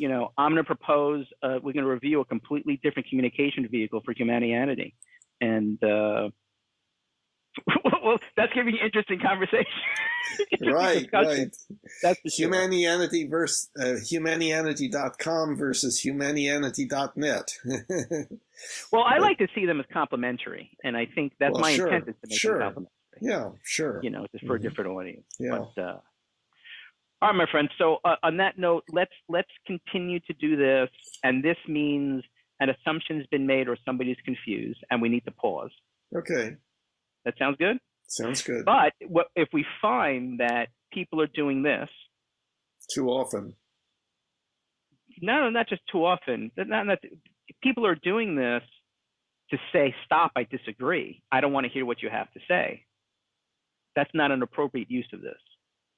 Okay. Well, we'll have to work on that because I don't know what it is supposed to mean. This means stop. You've made an assumption. For me, I can tell you what this means. This means stop. You've made an assumption that I've said something, or you've made an assumption in general that I don't agree with, and you're making conclusions based on that. And that needs clarity. Yeah. So you need to provide clarity. Yeah. Now, and okay. And, well, at any rate, we can start another discussion right now, but I think we ought to postpone it until next time. It's going to be approximately a week. I think the time works for me. Yeah, okay. Friday, 4 o'clock? Friday at 4. Good. Okay. Okie doke. Very good, my friend. I'll speak to you on Friday. Great. Take care. Have a good one. You too. Bye. Bye-bye.